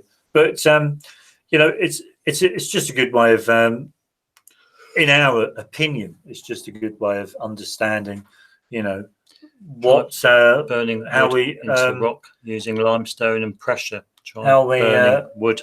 Try turning wood into rock using limestone and pressure. Yeah, we are actually looking at, because we did a video on the Egyptians and the pyramids and copper, because the copper was a lot harder in ancient Egypt. Now whether the ancient Egyptians actually built the pyramids or not, I mean, I don't know. We don't know. Who knows who built them?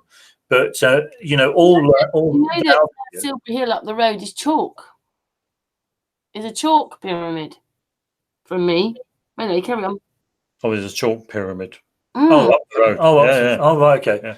But it's our understanding, that if the Egyptians if even existed, I mean, I don't know, but if the ancient Egyptians existed as a civilization, then it's more than likely the copper they would have manufactured would have been a lot harder than the copper that you can get from your B&Q store.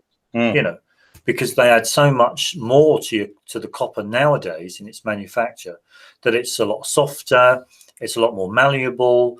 So it is understandable that many years ago, if the Egyptians did use copper, it would have been a lot harder. So they could have carved the stones and all this kind of stuff. And also it could be, because even we know that, because we've done some videos or we've looked at information on fracking, it's quite easy to understand the fracking process. Absolutely, that they pump down loads of acid and other stuff, hydrofluoric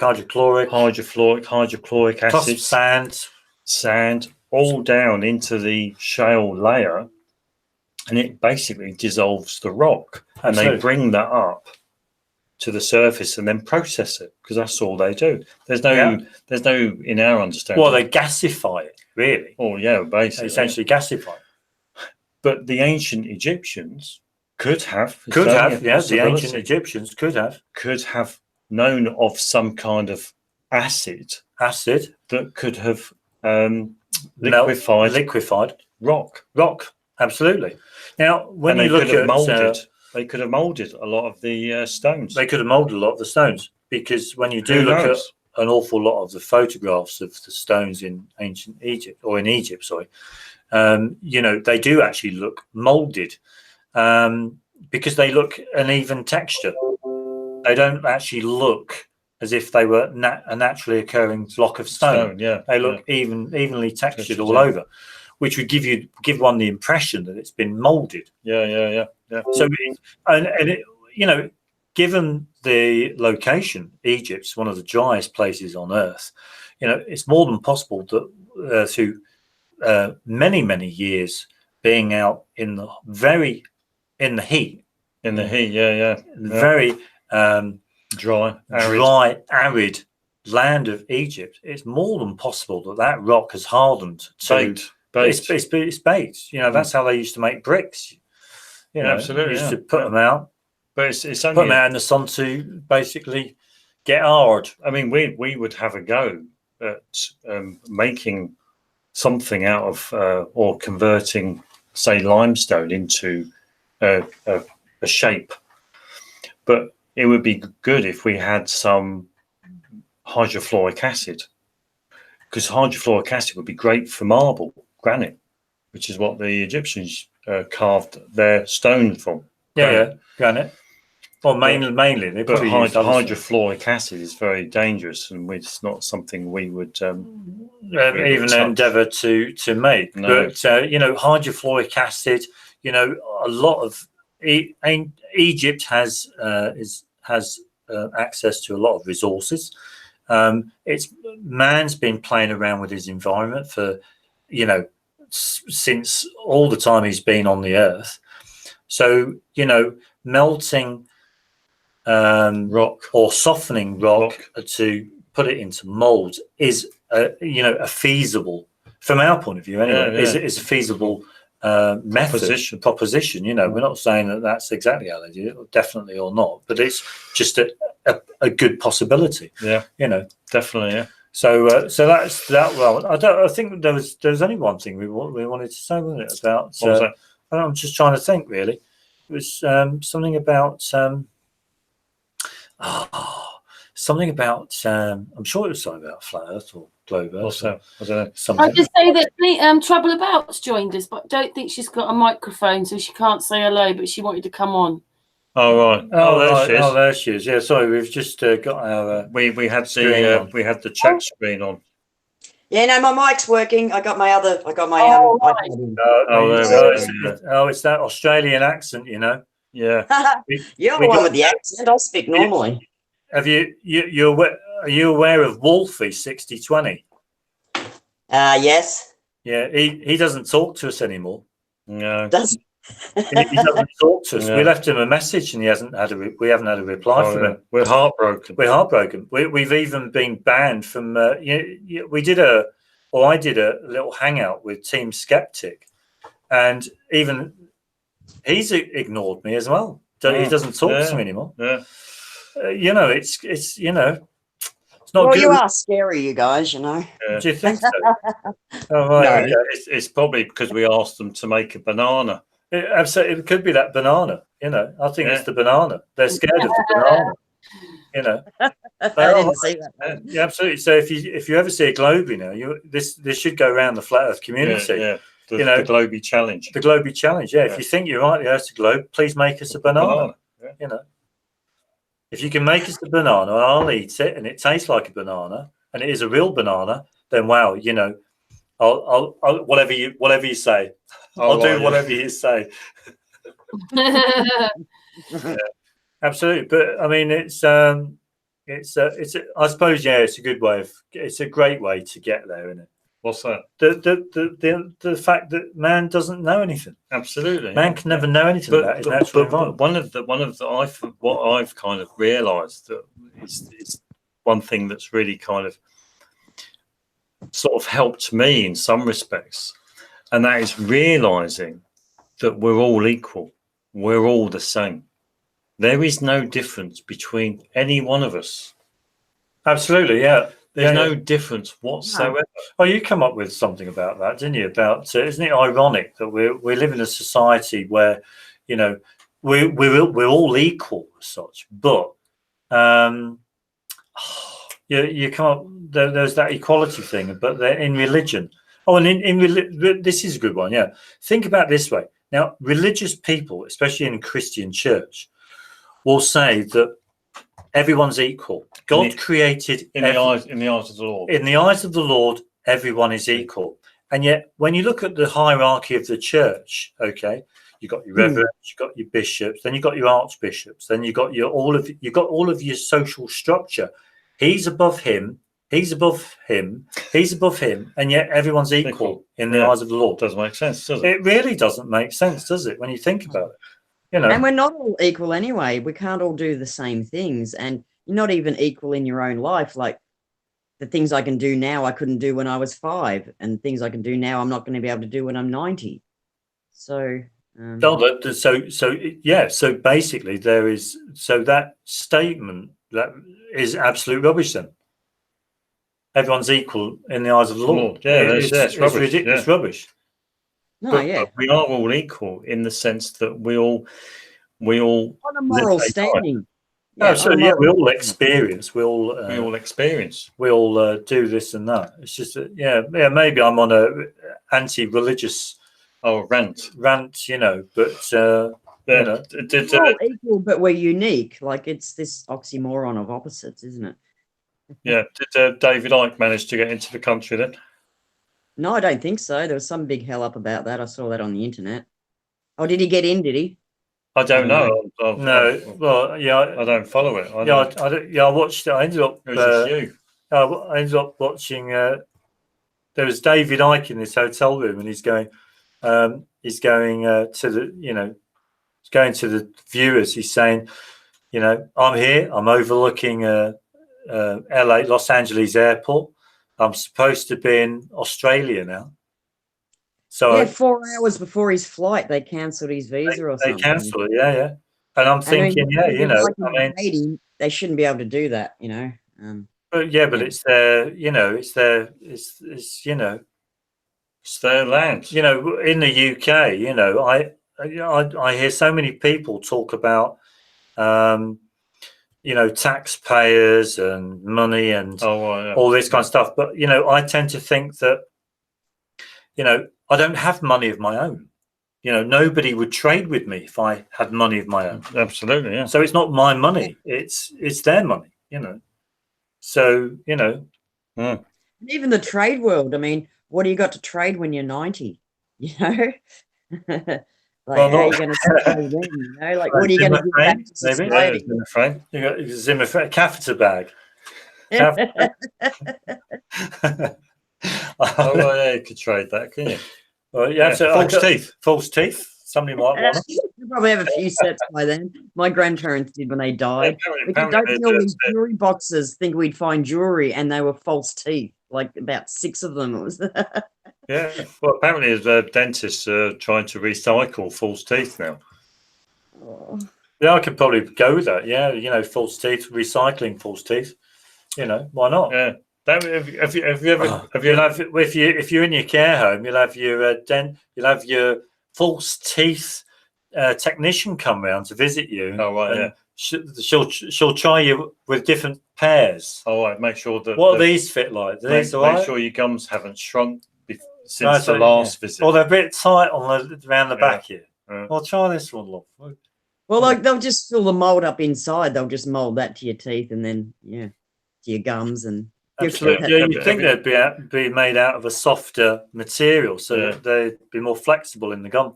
Have you ever read an article in the national newspaper about dentists being able to create new teeth, grow new teeth? Oh, stem cell research. Stem cell. Have you ever come across that?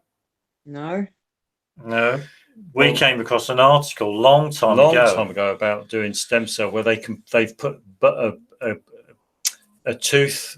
They can plant a stem cell in a socket of a tooth, and in time you'll get a new tooth regenerate and grow.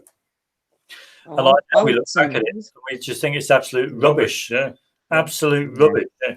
You know, it's just giving people the impression that you can carry on eating your sweets and all your junk food and your bananas. Your bananas, and you can ruin your teeth because you can always grow new teeth. Absolutely, absolutely carry on doing what you want to do. You know, don't worry if you lose an arm. Do you know what I mean? We'll grow you a new one. It's a bit like seeing these 90-year-old smokers. Absolutely, we'll rip your lungs out. We'll give you some new lungs. Super duper. Look, you're breathing again. So, but then the oxygen concentrator machine manufacturers will be out of work. Oh, right, yeah. So they'll be kicking off, won't they? Oh, right, yeah. But that's one thing we were going to talk about. Should we talk about mud floods? What's everybody's view on mud floods? Yeah, we've got to ask. You know, what's everyone's views on mud floods? Because I'm sure that's been a bit of a topic. Lots of people have. Yeah, I went yesterday and filmed the city in Brisbane. And I have been sucked in by it, but now I'm having 50-50 thoughts because. Did you want to phone a friend? Yes, because we do have great skills, you know, as humans and building and creating. Yeah. So I don't want to assign this stuff to some, you know, weird technology that we didn't have a hand in creating when we may have. But there does seem to be, a bit of a disaster, a before and after theme. And the buildings in Australia, they're just so, there's these red brick ones and then these like Gothic ones, and they seem to have been built really quickly in a time when we didn't seem to have the equipment to build that, you know, because you've got to clear the land. When you come to a new place, you've got to clear the land, you've got to get rid of the stumps and everything before you even start building the factories and things to start building the bricks and, you know, the timber yards and all the stuff you need to even be able to build these cities. So, and there do seem to be a lot of cities underground buried. So, I don't know what's going on. What do you guys think? Well, we've we had a look at one video. I mean, we can only go on one particular video, can't we? Really? Well, we're going to be very diplomatic now. We're going to be very diplomatic. Yeah, I think it could be the Venetians. I think it's like revamping all the old information, and then classing it under this Tartaria thing. I think for us, it's so easy for someone to say, "There you go, that's evidence of a mud flood." But then our view would be, but is that evidence of a mud flood, or are there other explanations? Yeah, we'd probably, you know, and our view is discount other explanations first before eliminating it down to one particular. And I think mud flood is too easy a word. I think that if there was I think it was technology, and if there were all different kinds of technology. It's not just a mud flood. It's got quite a hip kind of It's fashion, trendy kind of thing. Well, I mean, it's the word that got stuck with it, same as flat Earth got stuck with that word. You know, it's just the words that stuck. Yeah. Because we watched one particular video, and in the video there was an example.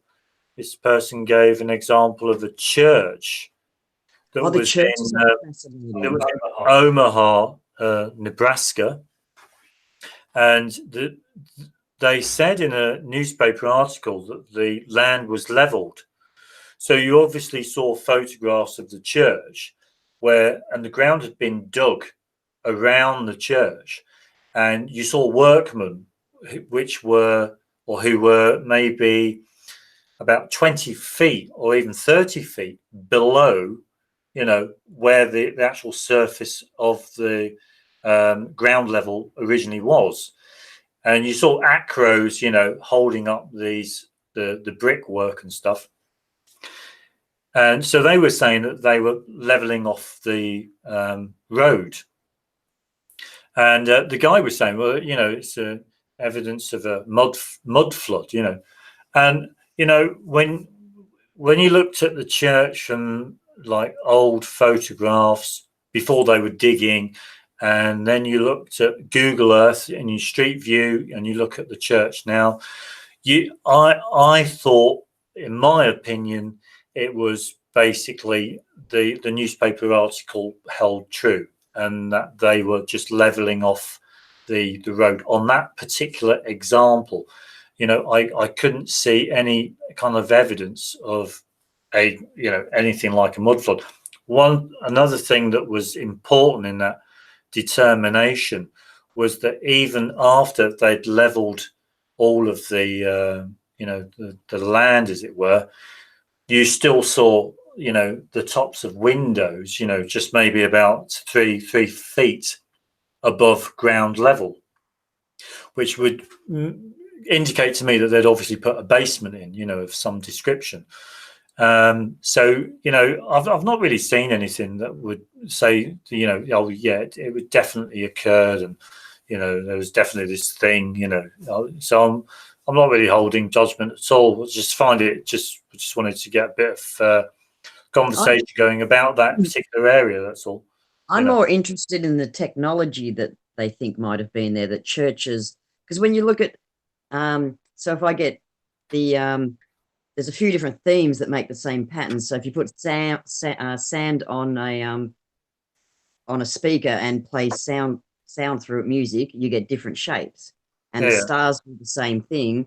And it turns out that these windows in the churches, they all have the same cymatic patterns all across the world. And so they were starting to think that maybe with the organs that are inside these, massive, massive organs in some of these churches, and the bells, and so they were trying to work out these were machines. Making those churches with those great big organs in it just to sing hymns. Yeah, we're in rags, and yet these great big churches with paintings and stonework and gold leaf and just these great big organs, so we do all that when we're in rags just to sing hymns. And then so many photos of these massive cities with nobody in them, just skeleton crew. I noticed that when you see a lot of these old photos, and you're thinking, where's all the people? Yeah, but especially in the streets. Like the streets should be busy when they show a busy street, not just one big churchy thing, but yeah. But the photo could have been taken early in the morning. Yes. Yeah. It could just be a simple explanation. Could when be. Everyone was at church. Yeah, I mean, it's weird. You don't see any people. Even early in the morning. I think it's Boston. You see Melbourne coming down the road, to live in the middle. Absolutely, yeah. But it's weird. Someone sneaking out from the. I mean, somebody suggested the reason why you don't see people is because of the actual exposure of the camera. Oh, because it took long. It took a long time for. I mean, how you got to understand how cameras operated. At the time, the camera technology was very basic. Probably only used a pinhole camera as such. Possibly, I would imagine.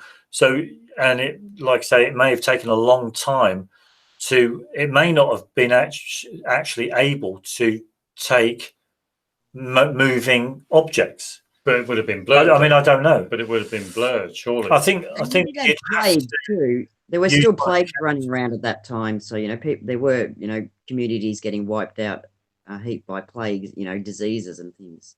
Yeah. Not that long ago, 150 years ago. But Boston's one of the interesting ones. it's They had this Boston fire, and they said it burnt down every building, like thousands of buildings, but only 14 people died. And then this place is rebuilt within, like, a couple of decades, and Sounds a bit things like just London. like, hey, yes, yeah. There's this burning theme, and especially with exhibition centers, they build these great expos. They come to town, and it's got this massive technology, and so they try to suggest that perhaps we were a little more advanced, like with the steam and stuff. We were getting somewhere, and then they just shut it all down, and we've kind of gone backwards. We had trams all over the place. We had this great infrastructure of getting about, and all that's gone. Yeah, you'd have to, but that was to be there, but the trams. I mean, you could understand that with the invention of the motor car, a lot of motor manufacturers were pushing for people to be able to buy cars rather than rely on public transport. We're aware that there was probably a big drive to get by the motor car industry manufacturers to actually get people to buy cars. So they'd probably target public transport operators to close down. Because there's more. Because I think because that's what business is all about. It's all about business. It's all about money. It's all about creating jobs. Are there more jobs? Can more jobs be created in making cars? Absolutely, selling them, or than running a public repairing transport system. them, or absolutely that there would be more jobs created that way. Because we're both of because we both consider that we're all living in man's processed world. One of the reasons why man processes his environment to create all what's around us is to create jobs. One of the reasons. I know that sounds very, very basic, but I think a lot of people fail to. I think somebody mentioned in the comments earlier. And that is NASA creates a lot of jobs. Absolutely, NASA. A lot of people fail to realise that even though none of these rockets don't go up into space, and this, that, and the other, they create an awful lot of jobs. Absolutely, and use technology, like not technology but skills. So, like some of these buildings, I don't think we could build them now. I don't think there'd be very few people in the world who would have the skill to build some of these enormous churches with, they're very ornate and it's like if brick buildings. Point taken. I mean, there's lots of churches in this country that are, you wouldn't even imagine that human beings could make them. No, because people nowadays they put up the buildings they're constructing now are just boring and dull. They're sheet metal, they're prefabs, they've got what are they called? Like brickwork that's just I can't remember what you call it. And they use render a lot and all this lot. Whereas years ago they used to make cathedrals, churches out of stone. The stone was worked. You could see all of this ornate carving stuff all over the church and everything. You have to. But years ago, you have to take your mind back to how people were living in those times. Well, they were living a lot better than we are now. They're in nice clothes. They're living a lot better than we are now. They're living in nice clothes. Yeah, and really I'm just talking about how these churches came into being. There were no cars. There were no more advanced, didn't we, than we are now? They're just lying about everything. Oh, you've lost us. Say it again. Yeah. I was just saying, for them to be able to build those churches, they had to be, and things like that, and the organs, and just so many other things. Then they were obviously a lot more advanced than they're telling us. They're lying. No. Oh, okay. Yeah. Skilled, a lot more skilled. I'd agree with Trouble about a lot more skilled. I think over the years, humans have lost an awful lot of skills. In the automation, we've given up a lot of our abilities, and we're relying on machines to do things for us. Gone are the days when, if you how many stonemasons can you find nowadays who could carve you know, a very ornate kind of sculpture that you'd find on a church or something. You know, I mean, you're talking, it's rare. Yeah. Whereas a Or long even time make your ago, own there's been clothes. lots of people who would be able to do all that. Everyone Yeah. used to make their own clothes and used to cut their own hair, so you had all those basic skills. Absolutely, yeah. My kids wouldn't know how to make a piece of clothing. Absolutely, yeah. Well, If all the clothing stores shut down, they wouldn't have a clue how to make a piece of clothing. They wouldn't know where to start. Absolutely. Well, it's like a lot of people now wouldn't even know how to make fire. No, yeah. You know, one of the most fundamental things that anyone should be able to do. I mean, I've never tried doing it. Yeah, but the irony of it is that they show you these survival programs on TV, showing people how to make fire. Yeah, no, yeah. It's ironic that it's such a fundamental aspect of living. Well, being human, warmth, interacting with one's environment. Yeah, heat, warmth. Absolutely. And yet you're having a TV or someone on a TV tell you how to make. I watched a video the other week, and it was this guy, and he's read all the you have Nobel Peace Prizes, but you have the book prizes. You have so he's read all those books that won all the awards, and he started with the very first book way back when, and the very latest book, and then he read them back and met in the middle. And he said what they were talking about in the old days was all the skills and things and how they'd build stuff and how you could do it. And then the stuff in today, it's just about drugs and sex, and it's just completely mindless compared to what, you know. Yeah. It just goes to show how society has changed. But then you think, but the people haven't changed. The people haven't changed because people are people. Humans are still humans. You know, they haven't changed that much. But maybe it's the influences that they've had that has changed. You know. Yeah, I mean, who knows? Because you need to have lived it during those times to have known what it was really like. Absolutely, yeah. I mean, I don't know what even. I mean, you know, some of these megaliths go back to the 1300s and you know even earlier, and you just think, how were we building them back then if we had less skill? We didn't have machines. Where there's a will, there's a way. You reckon they dug great big tunnels and cities underwater, and you know all that sort of stuff just with no technology? Cities underwater. Well, they've sunk, I suppose, but you know, I mean, there's always Captain Nemo film. Oh, Captain Nemo. I mean, you know, I mean, I don't know. I don't want to go into conjecture.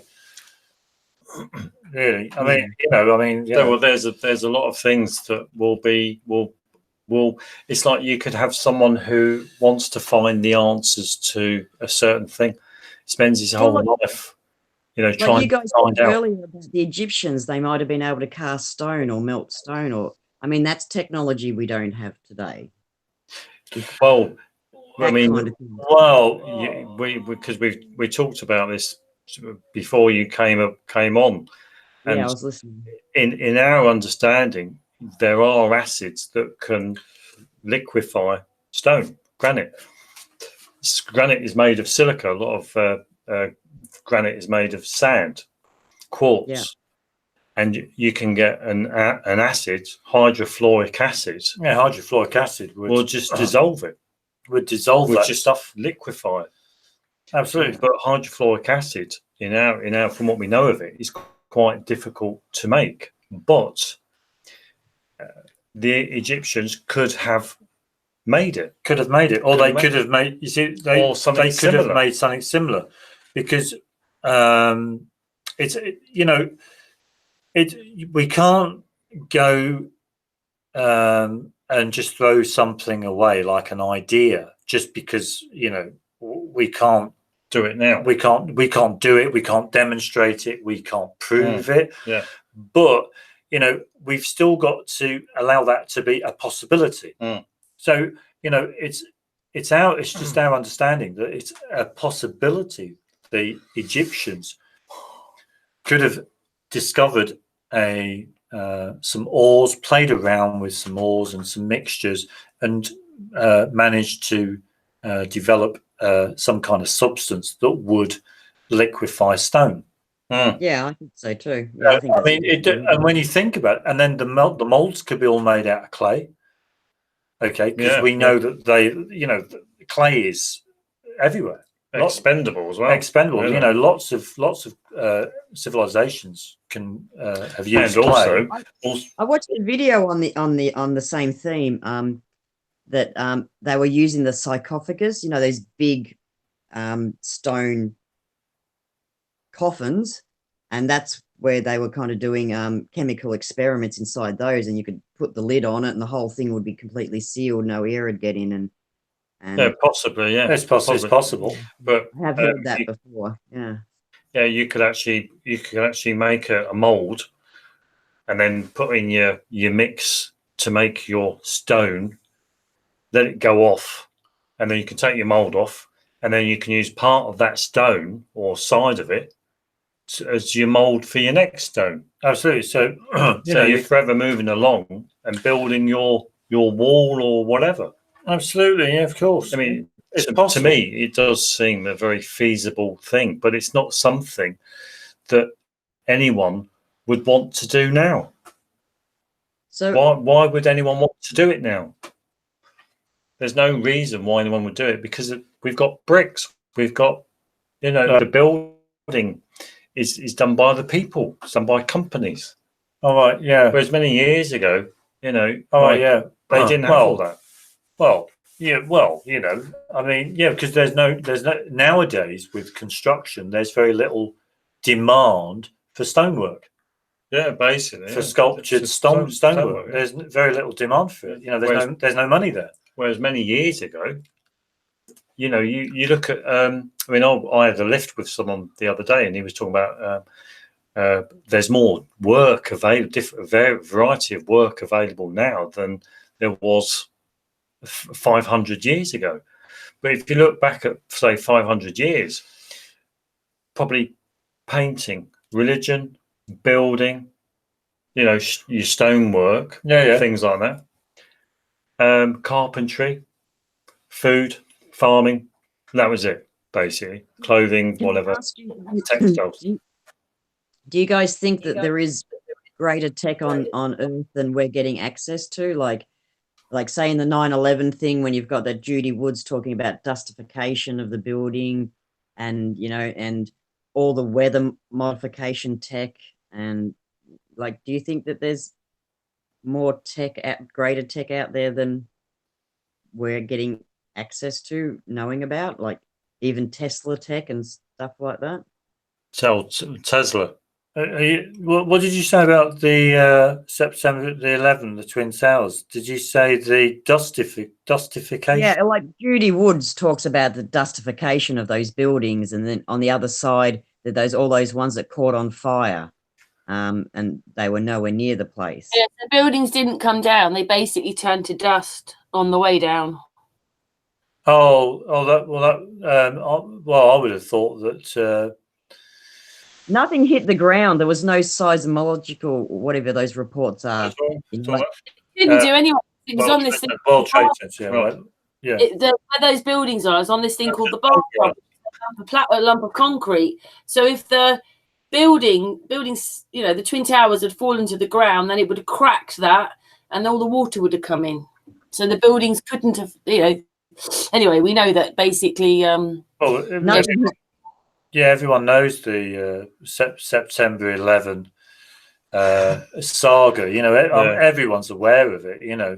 I would have thought that, given my understanding, it was just a case of, it was demolition. Yeah, it was just a demolition. That's all it was. So the dustification. Because it was just pulverized. It was, It shouldn't have been pulverized. We watched big steel girders fall out of the building, and instead of coming down as a giant steel girder, it turned to dust as it was falling through the air. That's not normally when you bring down a building. They've still got all the rubble of the building to move. There was nothing there for them to move. Evidence on the ground was like a 10-story building had come down, not 100 and whatever it was. Yeah, so where is all the building gone? It can't just turn to dust. Well, what do you think it went? I don't know. I think they put some technology on it. I think the inside was gutted by the time that it hit the ground. Yeah, but you've got to think of the practicalities, because you know John Hutchinson. Do you follow John Hutchinson at all? no, we've seen some of his videos. Have we? John Hutchinson. Oh, the anti-gravity guy. The anti-gravity guy. The anti-gravity guy. But Well, you know, getting back to the Twin Towers. I mean, if you look at the practicalities that employed people, the building, the people who, let's say they went in there and they rigged explosives on literally every floor, yeah, for example, that would have taken a lot of time. So in the evenings, when the building was shut to the general to the workers, the team, the SWAT team or whoever would have gone in there and put in the explosive charges, wouldn't they? Yeah, That's what would have happened. But to think that, because some people said that there's some kind of ray or a ray gun or something that's gone and struck the tower. I mean, when you look at the footage of it, it's quite clear that there was puffs coming out the side, squibs coming out the side, which shows that there's kind of explosions going on inside the building. And it's a bit like you know, I've never actually witnessed a building full collapse, you know, and to know how much dust it actually collects from that building. I mean, I don't know, but it's quite reasonable to think that it was a controlled demolition. The way that it actually fell down. Well, we've seen. I mean, everyone's seen the evidence of the thermite reaction. How metal could just melt. How the metal could just melt. So I don't know. There's just too much material missing. That just but the thing is that the trouble is, and that is it's the same. It's the same that runs through an awful lot of information that we're given. And that is, we're not given enough information to be able to make informed decisions on and judgments on what actually has taken place. So moon landings, we're not given enough information to say, well, they definitely happened. September 11th, we're not given enough information about exactly what happened to be able to say, well, we now know what happened. And this is like one thing. The Titanic as well. And there's another example. And it runs through all of human history. Yeah. To be honest with you, when you think about it, it's absolutely ridiculous because as a society, as a species, we should be given all of this knowledge. So we are all, as individuals, informed so that we can make our own decisions and our own judgments on the events that we're presented with. But more importantly, that we're all in a position where we don't have to question. We're all in a position where we don't have to question. Why should it's very, very, very. It is very worrying. Free choice. Sorry. Free choice. Free choice, but yeah. It's worrying when you live in a society where you're given information about a certain event that leaves you questioning, yes, whether the information you're given is true. This is the most worrying part about society. It's one of the things I personally don't like about society, and that is you're given so much information that you're left in a position where you have no choice but question whether the information you're given is actually true, because a lot of it just doesn't add up. We're given the information about the mud floods, the churches, how they were built. Nobody's showing how these churches were even built now. I've never seen a documentary how a church was actually built. No, how you the can't find stonework much. was done, for example. Yeah. You know, the you know, you've got the information about you know, the pyramids and all this kind of stuff, Stonehenge. You know, there's not enough information to be able to accept the information we're given to be true.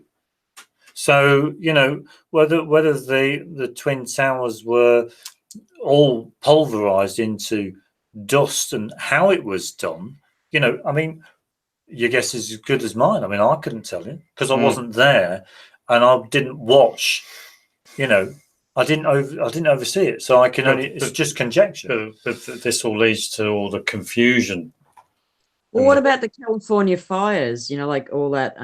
Oh, right. Oh, the lasers and stuff. What do you think about that? Do we have this kind of tech? Is it, you know, like? Are you talking about the fires where that holiday camp was burnt and it killed loads of people? There was last year and this year it's happening again, but there's photos of the lasers, you know, from helicopters and looks like they're starting fires and and just the spot and just the way everything's melted so full on for, you know, a bushfire. There's nothing left of these houses, you know, like glass has to melt at 1100 degrees or something. Yeah. Bushfires to get, so that sort of thing. Like, are they, But yeah, I mean, fires can reach very high temperatures. You know, even I know if you've got even wood. Then the rubbish bin 2 meters away is not melted, but the whole house is just gone, like nothing left. Oh, it reminds me of spontaneous human combustion. Yeah, but it's a bit like spontaneous human combustion. I mean, yeah, there's certain things. I mean, we don't know, but I mean, we actually think that spontaneous human. I mean, I'm sure. Has everyone heard of spontaneous human combustion? Yes. Yeah. This is our take. This is our take. Our opinion. Our opinion is that spontaneous human combustion is an event where someone's house is being burgled by an intruder. They go into the house and they actually are caught by the homeowner. Or the homeowner's there. Or the homeowner's there. And what the person does is actually murders the homeowner or the person living there. And to get rid of the evidence, they try to burn the body. They burn the body in the fire. Now, that is, some people might find that that's quite, that's quite it's quite nasty, shocking, horrific thing, especially if you read it about it in the news. In the newspaper. Reading a newspaper, having your orange juice and your breakfast in the morning. Woman, 66, burned alive. You think, wow. You think, wow, that's really shocking for this society, for people to do that. Who on earth would do something like that? This is just disgusting. But that's our take on it. And so obviously from that, the whole myth of spontaneous human combustion came about to hide the atrocities of other human beings. Absolutely, of course. That's our opinion, you know. For a minute, then I thought you were talking about body snatchers, like somebody came into her mind. Like I thought you were talking, like an analogy, and the house was like her body, and so she's been mind snatched, and then they've set her alight from the inside. I was thinking, but you see, the thing is that in this so-called civilized society of ours, you know, there's an awful lot of human behavior that goes on that is very barbaric. And when you get the police turn up at a certain incident, you know, well, we can't let the public know what's been going on here, can we? We've got to make something up to hide this, you know. And you've got experts in the autopsy, you know, like that. But the experts then writing it down, and it goes throughout history. And but you've got your police and crime commissioner, your Commissioner Gordon at Gotham City, who's there to he wants to get re-elected next time. But his job is to interact with the public, absolutely, to mediate between, you know, things that happen because there's a spate of murders going on and the police aren't doing anything. And then his job is to mediate with the public to make them feel better that the police are doing a good job and that there's nothing to worry about. But you know, so it's all about, it's very political. Flat Earth is a very political topic, but we haven't yet seen any political leader or whatever get involved in Flat Earth or but you won't see discussion. Yeah, I've noticed that. Kyrie Irving has apologised for his Flat Earth remarks, and even Freddie Flintoff. He's I'm not sure whether he's actually. He's kind of like. He's in Europe, but he's not in Europe. Yeah, he's in Flat Earth, but he's not in Flat Earth. Yeah, it's a bit. It's quite disheartening when you hear stories of people who get paid by the Globe Society, celebrities, and you hear about them. Oh, well, there's a flat earther. Oh, Kyrie Irving. Oh, he's a flat earther. Oh, he's a flat earther. Yeah. Oh, he's sorry about making. They might not have been paid, but they would have been told to shut up. Yeah, but it's disheartening because you know that the globe is where the money is. If I walked around saying that, I'm surprised a lot of these Globey YouTube channels aren't funded, by NASA. Mm.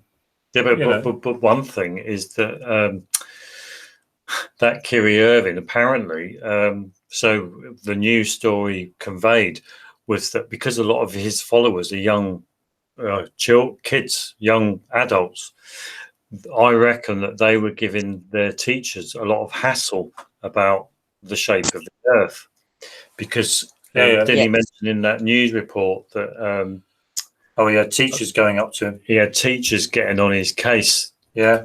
So it's all your fault. Yeah, basically. And even we're well aware of someone on who watches our videos and who is a teacher.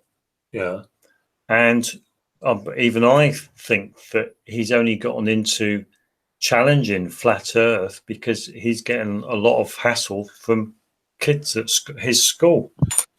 Absolutely, yeah. So he can go back to his school kids and say, of course, the Earth is a globe. Yeah, it's all been debunked. I've debunked all these flat earthers. Yeah. I don't know what they're talking about. Absolutely. So it gives him the confidence to be able to go back to school and deal with these children in that kind of way.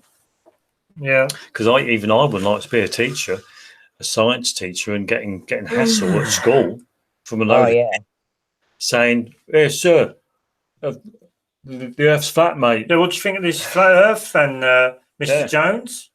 Isn't it density, sir, not gravity? Oh, yeah. Absolutely. I mean, I would not like to be in that position. Absolutely. And especially the uni students would be even more onto it.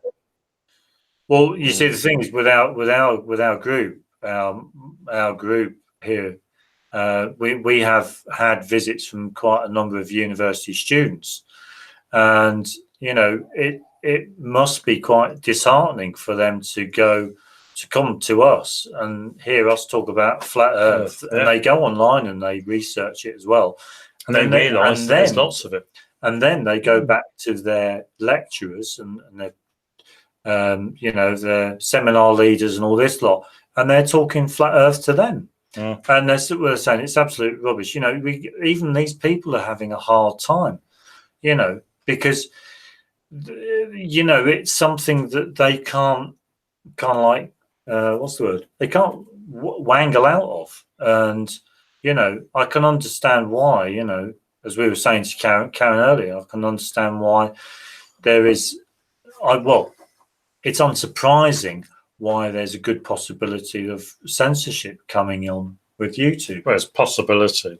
Well, the possibility's there. I can, because we always like to, because one of our subscribers mentioned that the United Nations, one of the articles is that people have the right of free expression, freedom of speech. You can't deny people. If they want to consider the Earth is flat, you can't deny them their right to express that. You can't do that. Absolutely. But one thing they can do, and that is they can limit the exposure and access to other people have to people's other to people's expression of their views and opinions. You know, that's what they and can. only if it's inciting violence. And it's, although we're all quite angry and disappointed, nobody's suddenly suggesting we need to run out and murder everybody. So it's not, it's not a dangerous thing that the way they're making it out to be. Yeah, I know what you mean, but you know, it's well, it is damaging to society. I mean, you know, or the globe society. The globe society is damaging flat Earth. Yeah, damaging, but it's not like, violent. Like it doesn't fit any of those law breaking things. Yeah, I was out with John Smith Globeline. Maybe a couple of years ago. I can't remember. It must be last year, the year before even. And he was saying to me that he can see flat earthers and globe earthers living in society side by side, and I'm thinking to myself, bit like ebony and ivory, absolutely, living together in perfect harmony. Yeah, and I'm thinking to myself, I just can't see that. You know, I can't see it because the globe represents, you know, like the corporations. It's really corporations versus nature. You know, they've got all the fake medicines that aren't healing anybody. They've got such good science, but an ego as well. It's all wrong. Everything. I know it's much more than that, but it's an ego world. Yeah. But instead of healing the disabled, we're using it to heal people coming back from war. They shouldn't be going to war in the first place. You know what I mean? Like, it's in the sex industry and war. That's where all this, you know, a lot of this technology is, and that's not where it should be. And there are people who can't walk. They should have these, you know, they could jump into a shell that will walk for them. We have all sorts of stuff. Yeah, but don't you think, you know, the globe is fundamental to modern society. So we're not just talking about certain aspects of the current society. We're talking about everything. But the society's got a massive change coming with all this technology and us not having enough work to even earn money. You know, with everything automated and, you know, we're going to be outsourced sort of thing. So a big change is coming anyway. So like, I just think we should make a better one than the one that's coming. Well, because I can understand your point of view without a shadow of a doubt. But you know, I'm not religious, but I would say Satan rules the world.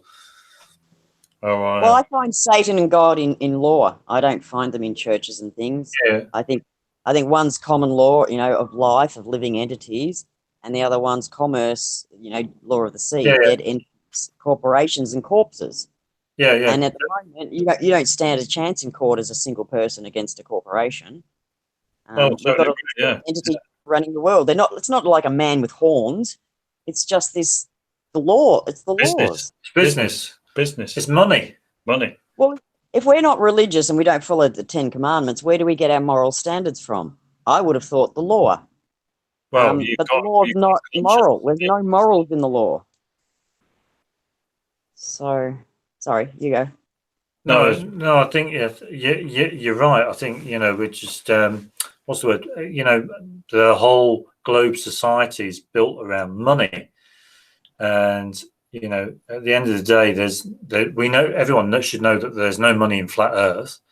All the money is in the globe. You know, lots of people are conditioned, or whatever you want to call it, into wanting money. The drive for money, to have money, is quite ingrained, powerful in people's, you know, in people's psyche. And you know, you got to ask yourself, how are you going to break that? You know, it's. But I think, everybody reaches a point in their life where the natural side of them, the natural instinct, will take priority over the man's world that's been ruling them. Possibly. In other words, people wake up in their own little way, you know. And I think the flat Earth is a step for people to get to that point at an earlier time. Well, the system isn't working. I mean, as beautiful it was at times, it's just not working. We've got the ability to solve world hunger. yet we choose not to do it because there's no profit in it. I didn't think we had the ability to do all this stuff, but we do have the technology and the knowledge and the ability to do it. Yeah. But the trouble is that we're all led to think that all our politicians, all our scientists, all our people that a lot of these globies would put their trust and faith in are supposed to be dealing with all this, are supposed to be finding the answers. And I don't want to have a go at them, but they've failed miserably. They're the experts. Yeah, absolutely, yeah. It's crazy. And the worst thing is that you get all these people, debating with flat earthers, protecting the globe. Yeah, I know. Yeah. It's ironic, really, isn't it? But even they don't want to make life better for themselves. Well, because they're protecting a crap way of life. Well, they're protecting a system that only benefits certain people. And we're told there's only this two system. Like, what you've got's really good. Go to the other side of the world, to a third world country. That's really shit. So now I have to be grateful that my shit life is not really shit. There's no third option of how about something that's better. I totally agree with that. Yeah.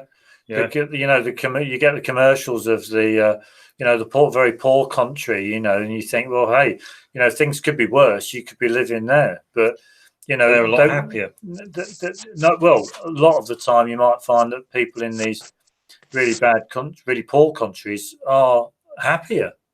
Yeah, but telly doesn't make it look that way. The telly make it looks like they're poor and absolutely miserable life. I mean, it's all rubbish when you think. I don't know why anyone watches television. I'll tell you.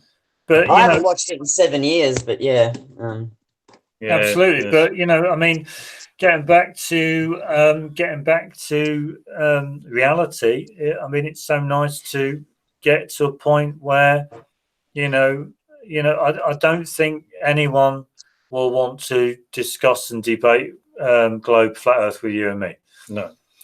I think we've surpassed all that. Nobody will they? No. We'll just ask them to make us a banana. Absolutely, yeah. It's an easy way. I get that you learn a lot from debating, but at the same time, you're sort of stuck in that cycle of going over the same information rather than moving on to the next step of what else is out there. Absolutely, and the worst thing is that it does get frustrating because you feel as if you're communicating in a very clear manner that anybody should be able to understand, and yet these people just aren't getting the message. It's quite disheartening, really, because they're getting it. They're just refusing it to acknowledge it. They get it. But they don't want it. The most important thing is that as long as they know there's a flat earther around. Absolutely, yeah, that's all that matters. That's all that matters. Yeah, if people know that there's flat earthers around in town, they're going to think, well, they're going to just feel uncomfortable. Absolutely, yeah. I mean, people. I think not only that, they feel that there's a safe place to land when they do kind of go. Like my cousin said to me a year ago, she doesn't think we've been to the moon. Now she wouldn't have said that to anyone else, but because she knows that I have some way out theories, that I won't laugh at her. She'd be able to talk about it and not get laughed at. I am finding that people now ask me about it because I, let them know. Yeah, and then all you have to ask your cousin is, and why do you think that that's the next question she has to ask, and that is, why haven't they been to the moon? Last week, my mum said to me, if the earth is flat, why don't we fall off the edge? Out of the blue. It was like came from nowhere. And I don't know if that Beyond the Curve thing has hit mainstream telly or something. I don't know where it came from. Oh, right. Yeah, but that's a classic retort. That is. But, Can I just say it did? It's on Netflix. It's on Netflix. Yeah, she doesn't have Netflix though, but maybe there was an ad on telly about it, or who knows. You see, I was in it. No, I didn't see. I haven't watched it. I've watched before it came out. There were a few clips, and I saw them. My middle son rang me up. Mum, you're on Netflix. And you just go to 10 minutes roughly, and I go, hi, or something like, welcome, Mark Sargent. That's what I say.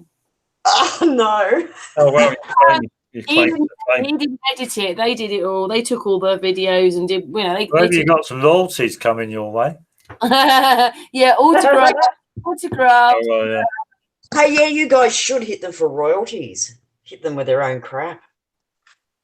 Well, Well, you know, but it's it's surprising where this year's going to go, because from what I've learned from you guys tonight, I'll be thinking, it'd be interesting, because the thing with flat Earth is that it's a very interesting what's the word? It's a very interesting development in society, isn't it? Because if you look at it, if you just look at it from a kind of like I don't know, sitting on the fence kind of viewpoint, it's a very interesting topic that's risen in society. How is society going to deal with it? Where is it going to go? How far is it going to go? It's actually getting quite serious because it's fraud. While you went, it's just a conspiracy, it's just a theory, blah, blah, blah, or they're just nutters. But when you start using the word fraud, they understand what you're talking about. That's lying for money. That is, they actually have a system where they know they can get busted for that. So when you start using it, this is getting really serious. Oh, right, yeah, sure. Yeah, but I can't see anyone it's their law courts. Well, that's the problem. It's a bit like, what's his name? Don't know. One who did the moon landings. Yeah, well, there's Satan's courts. That's why Satan interviewed all the astronauts. Oh, Bart Seibel. Yeah, it was like Bart Seibel when he got smacked by Buzz Aldrin. Bart Seibel tried to take a lawsuit against Buzz Aldrin for smacking him one, because it's grievous bodily harm. That is absolutely, yeah. But the court threw it out. Didn't want to know, and yet it should have gone to court because it was a crime. It was a crime, yeah. He'd committed a crime. The court threw it out because they would have had to have discussed moon landings. Absolutely. Well, we've got to bring up the moon landings, and then we've got to prove whether they actually happened. Absolutely, yeah. To see whether Mr. Aldrin had acted out of hand and illegally, as it were, or whatever. Blah blah blah. So if it's the trouble is, it's their money, it's their law, it's their money, it's their lawsuit, it's their law system. It's flat Earth. It's their payments, it's their money, it's their schools, it's their education, it's their everything. Flat Earthers. We don't want to play anymore. We quit. We're folding up the Monopoly board. Yeah. We don't want to play. Sorry. Yeah, sure. Isn't it strange though? You like say, if you like work somewhere, or if you're part of a group, and you think, I've had enough of this shit, and a lot of people say, well, fuck off then. Excuse the language. A lot of people say, oh, go on then, fuck off. Go on then, yeah, absolutely. But you got to think to yourself, well, where do I go? Absolutely, yeah. But it's just, even society, society. One thing that annoys me in that is society doesn't respect the fact that there's an awful lot of people out here, in society who want to live with the truth. Yeah. They want to live with the truth. They don't want to live with lies and deceit and rubbish and stuff that can't be proved and it just conjecture. They don't want to do that. They want to just live with the truth. Society doesn't cater for that group of people. Yeah, I know, yeah. But then perhaps society... Maybe they should. Maybe they should start catering for those people. They cater for gays, homosexuals. What else have you got? Disabled people. They cater for old people, whites, blacks, multiracials, and all of these wide different religions as well. What about people who just want to live with the truth? Live in reality. Just want to live in reality. There you go. There you go. That's a great way to end the evening. Absolutely. Yep. Absolutely. Yeah. Look, everyone's gobsmacked now. Yeah, they are. Yeah. They don't know what to say. They don't know what to type. Yeah, we have been going for 3 hours now, guys. Yeah, Yeah, I know. I know, Yeah, yeah. yeah. We thought we'd only be for 10 minutes. I was hoping to go at 9:10 and have a nice little. Should be in bed. My beauty sleep. Early night. Yeah. Absolutely. Yeah. I've got. You don't need beauty sleep. You're beautiful. I've got to take my makeup off. Oh, it's I was been just- really nice. I've And got to put my hairnet on. You know, I've got to get the curlers in and everything. I'm just having breakfast. Oh right. Okay. All right. What are you having? Orange juice? No, honey on toast. You're Honey not. on You're not. toast. Are you going to be eating that banana you made? Oh, right. Yeah. Oh, the I had a nearest banana last banana night, banana and cream, actually. Banana Oh, right, milkshake. banana milkshake at McDonald's. Anyway, yeah. So thanks ever so much, Karen, for having us on. it's been brilliant. Really enjoyed listening to Yeah. you.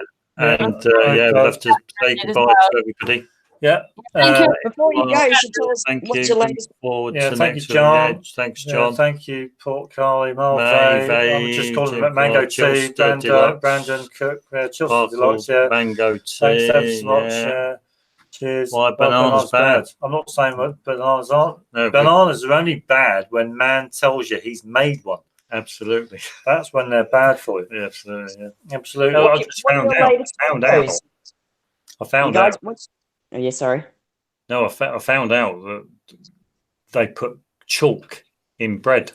Yeah, they put calcium carbonate in bread. Yeah. So be careful. I mean, think Oh, about. sorry. Trouble about just eating a honey on toast. Oh, right, okay. Yeah, Yeah. I know I shouldn't be eating bread, but you know. Oh, right, yeah. But we were having a little look at some ingredients in bread, and we noticed that there was calcium carbonate. Yeah. We're thinking, but that's like chalk. Yeah. How's the body going to get rid of that stuff? Yeah, no, yeah. So I'm thinking, okay. So we stopped. Great difficult. We stopped eating bread, haven't we? Yeah, I've stopped eating it. Because you'd be surprised what they put in bread. Yeah, I'm not a big bread eater, but because it's our understanding that it's always wise to stick to eating organic food. Yeah. And avoid the food like your fruits. Yeah, and avoid the foodstuffs that contain inorganic material like calcium carbonate. Yeah. I just assume that everything's processed, everything that's made in a machine, it's got sugar in it, because everything's drowned in sugar. Well, it's like mango tea. What do we eat if everything is modified? Oh, right, okay. Well, become a fruitarian. Oh, become a fruitarian. Or you can eat meat.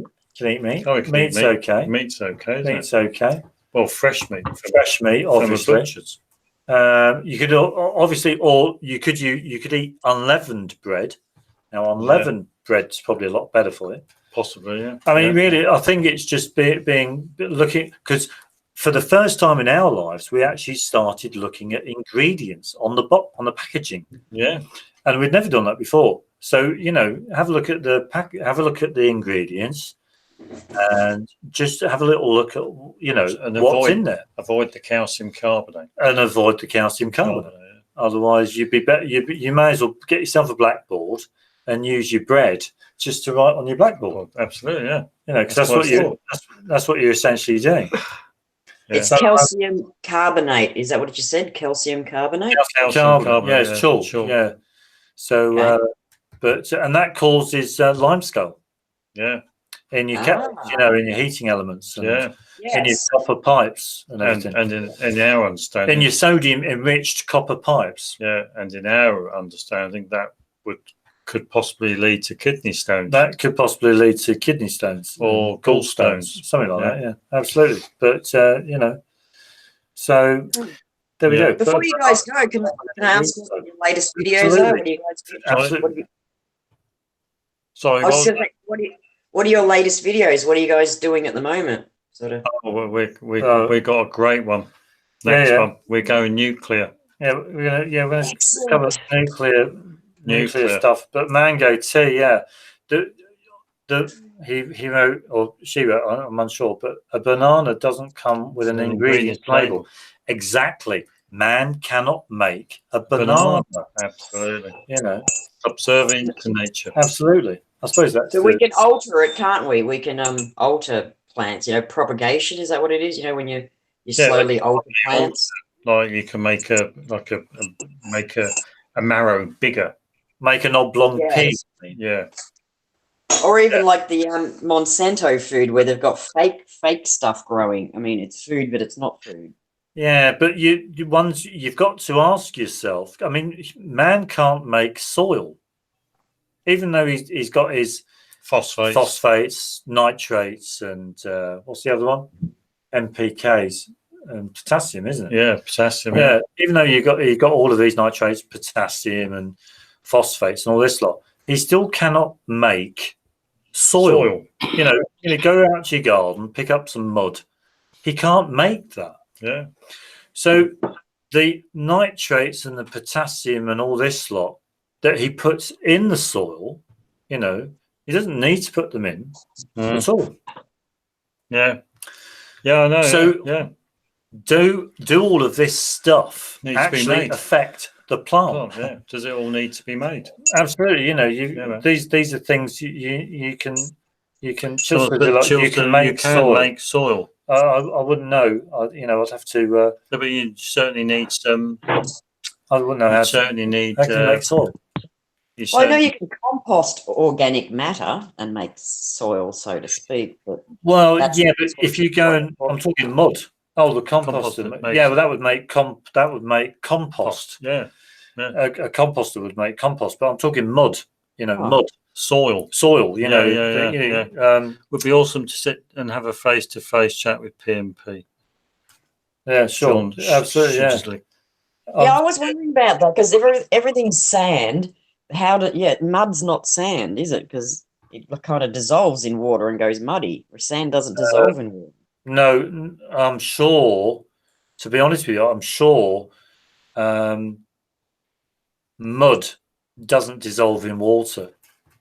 Oh, yeah, it just sediments down. It just sediments down. It just mixes. Try it. You'll find it does sediment down. You're right. Yeah, you'll find mud is a very, very unique substance, because one thing I have done with mud, and that is I've actually put mud in water and tried to get electrical current to run through it, and it wouldn't go.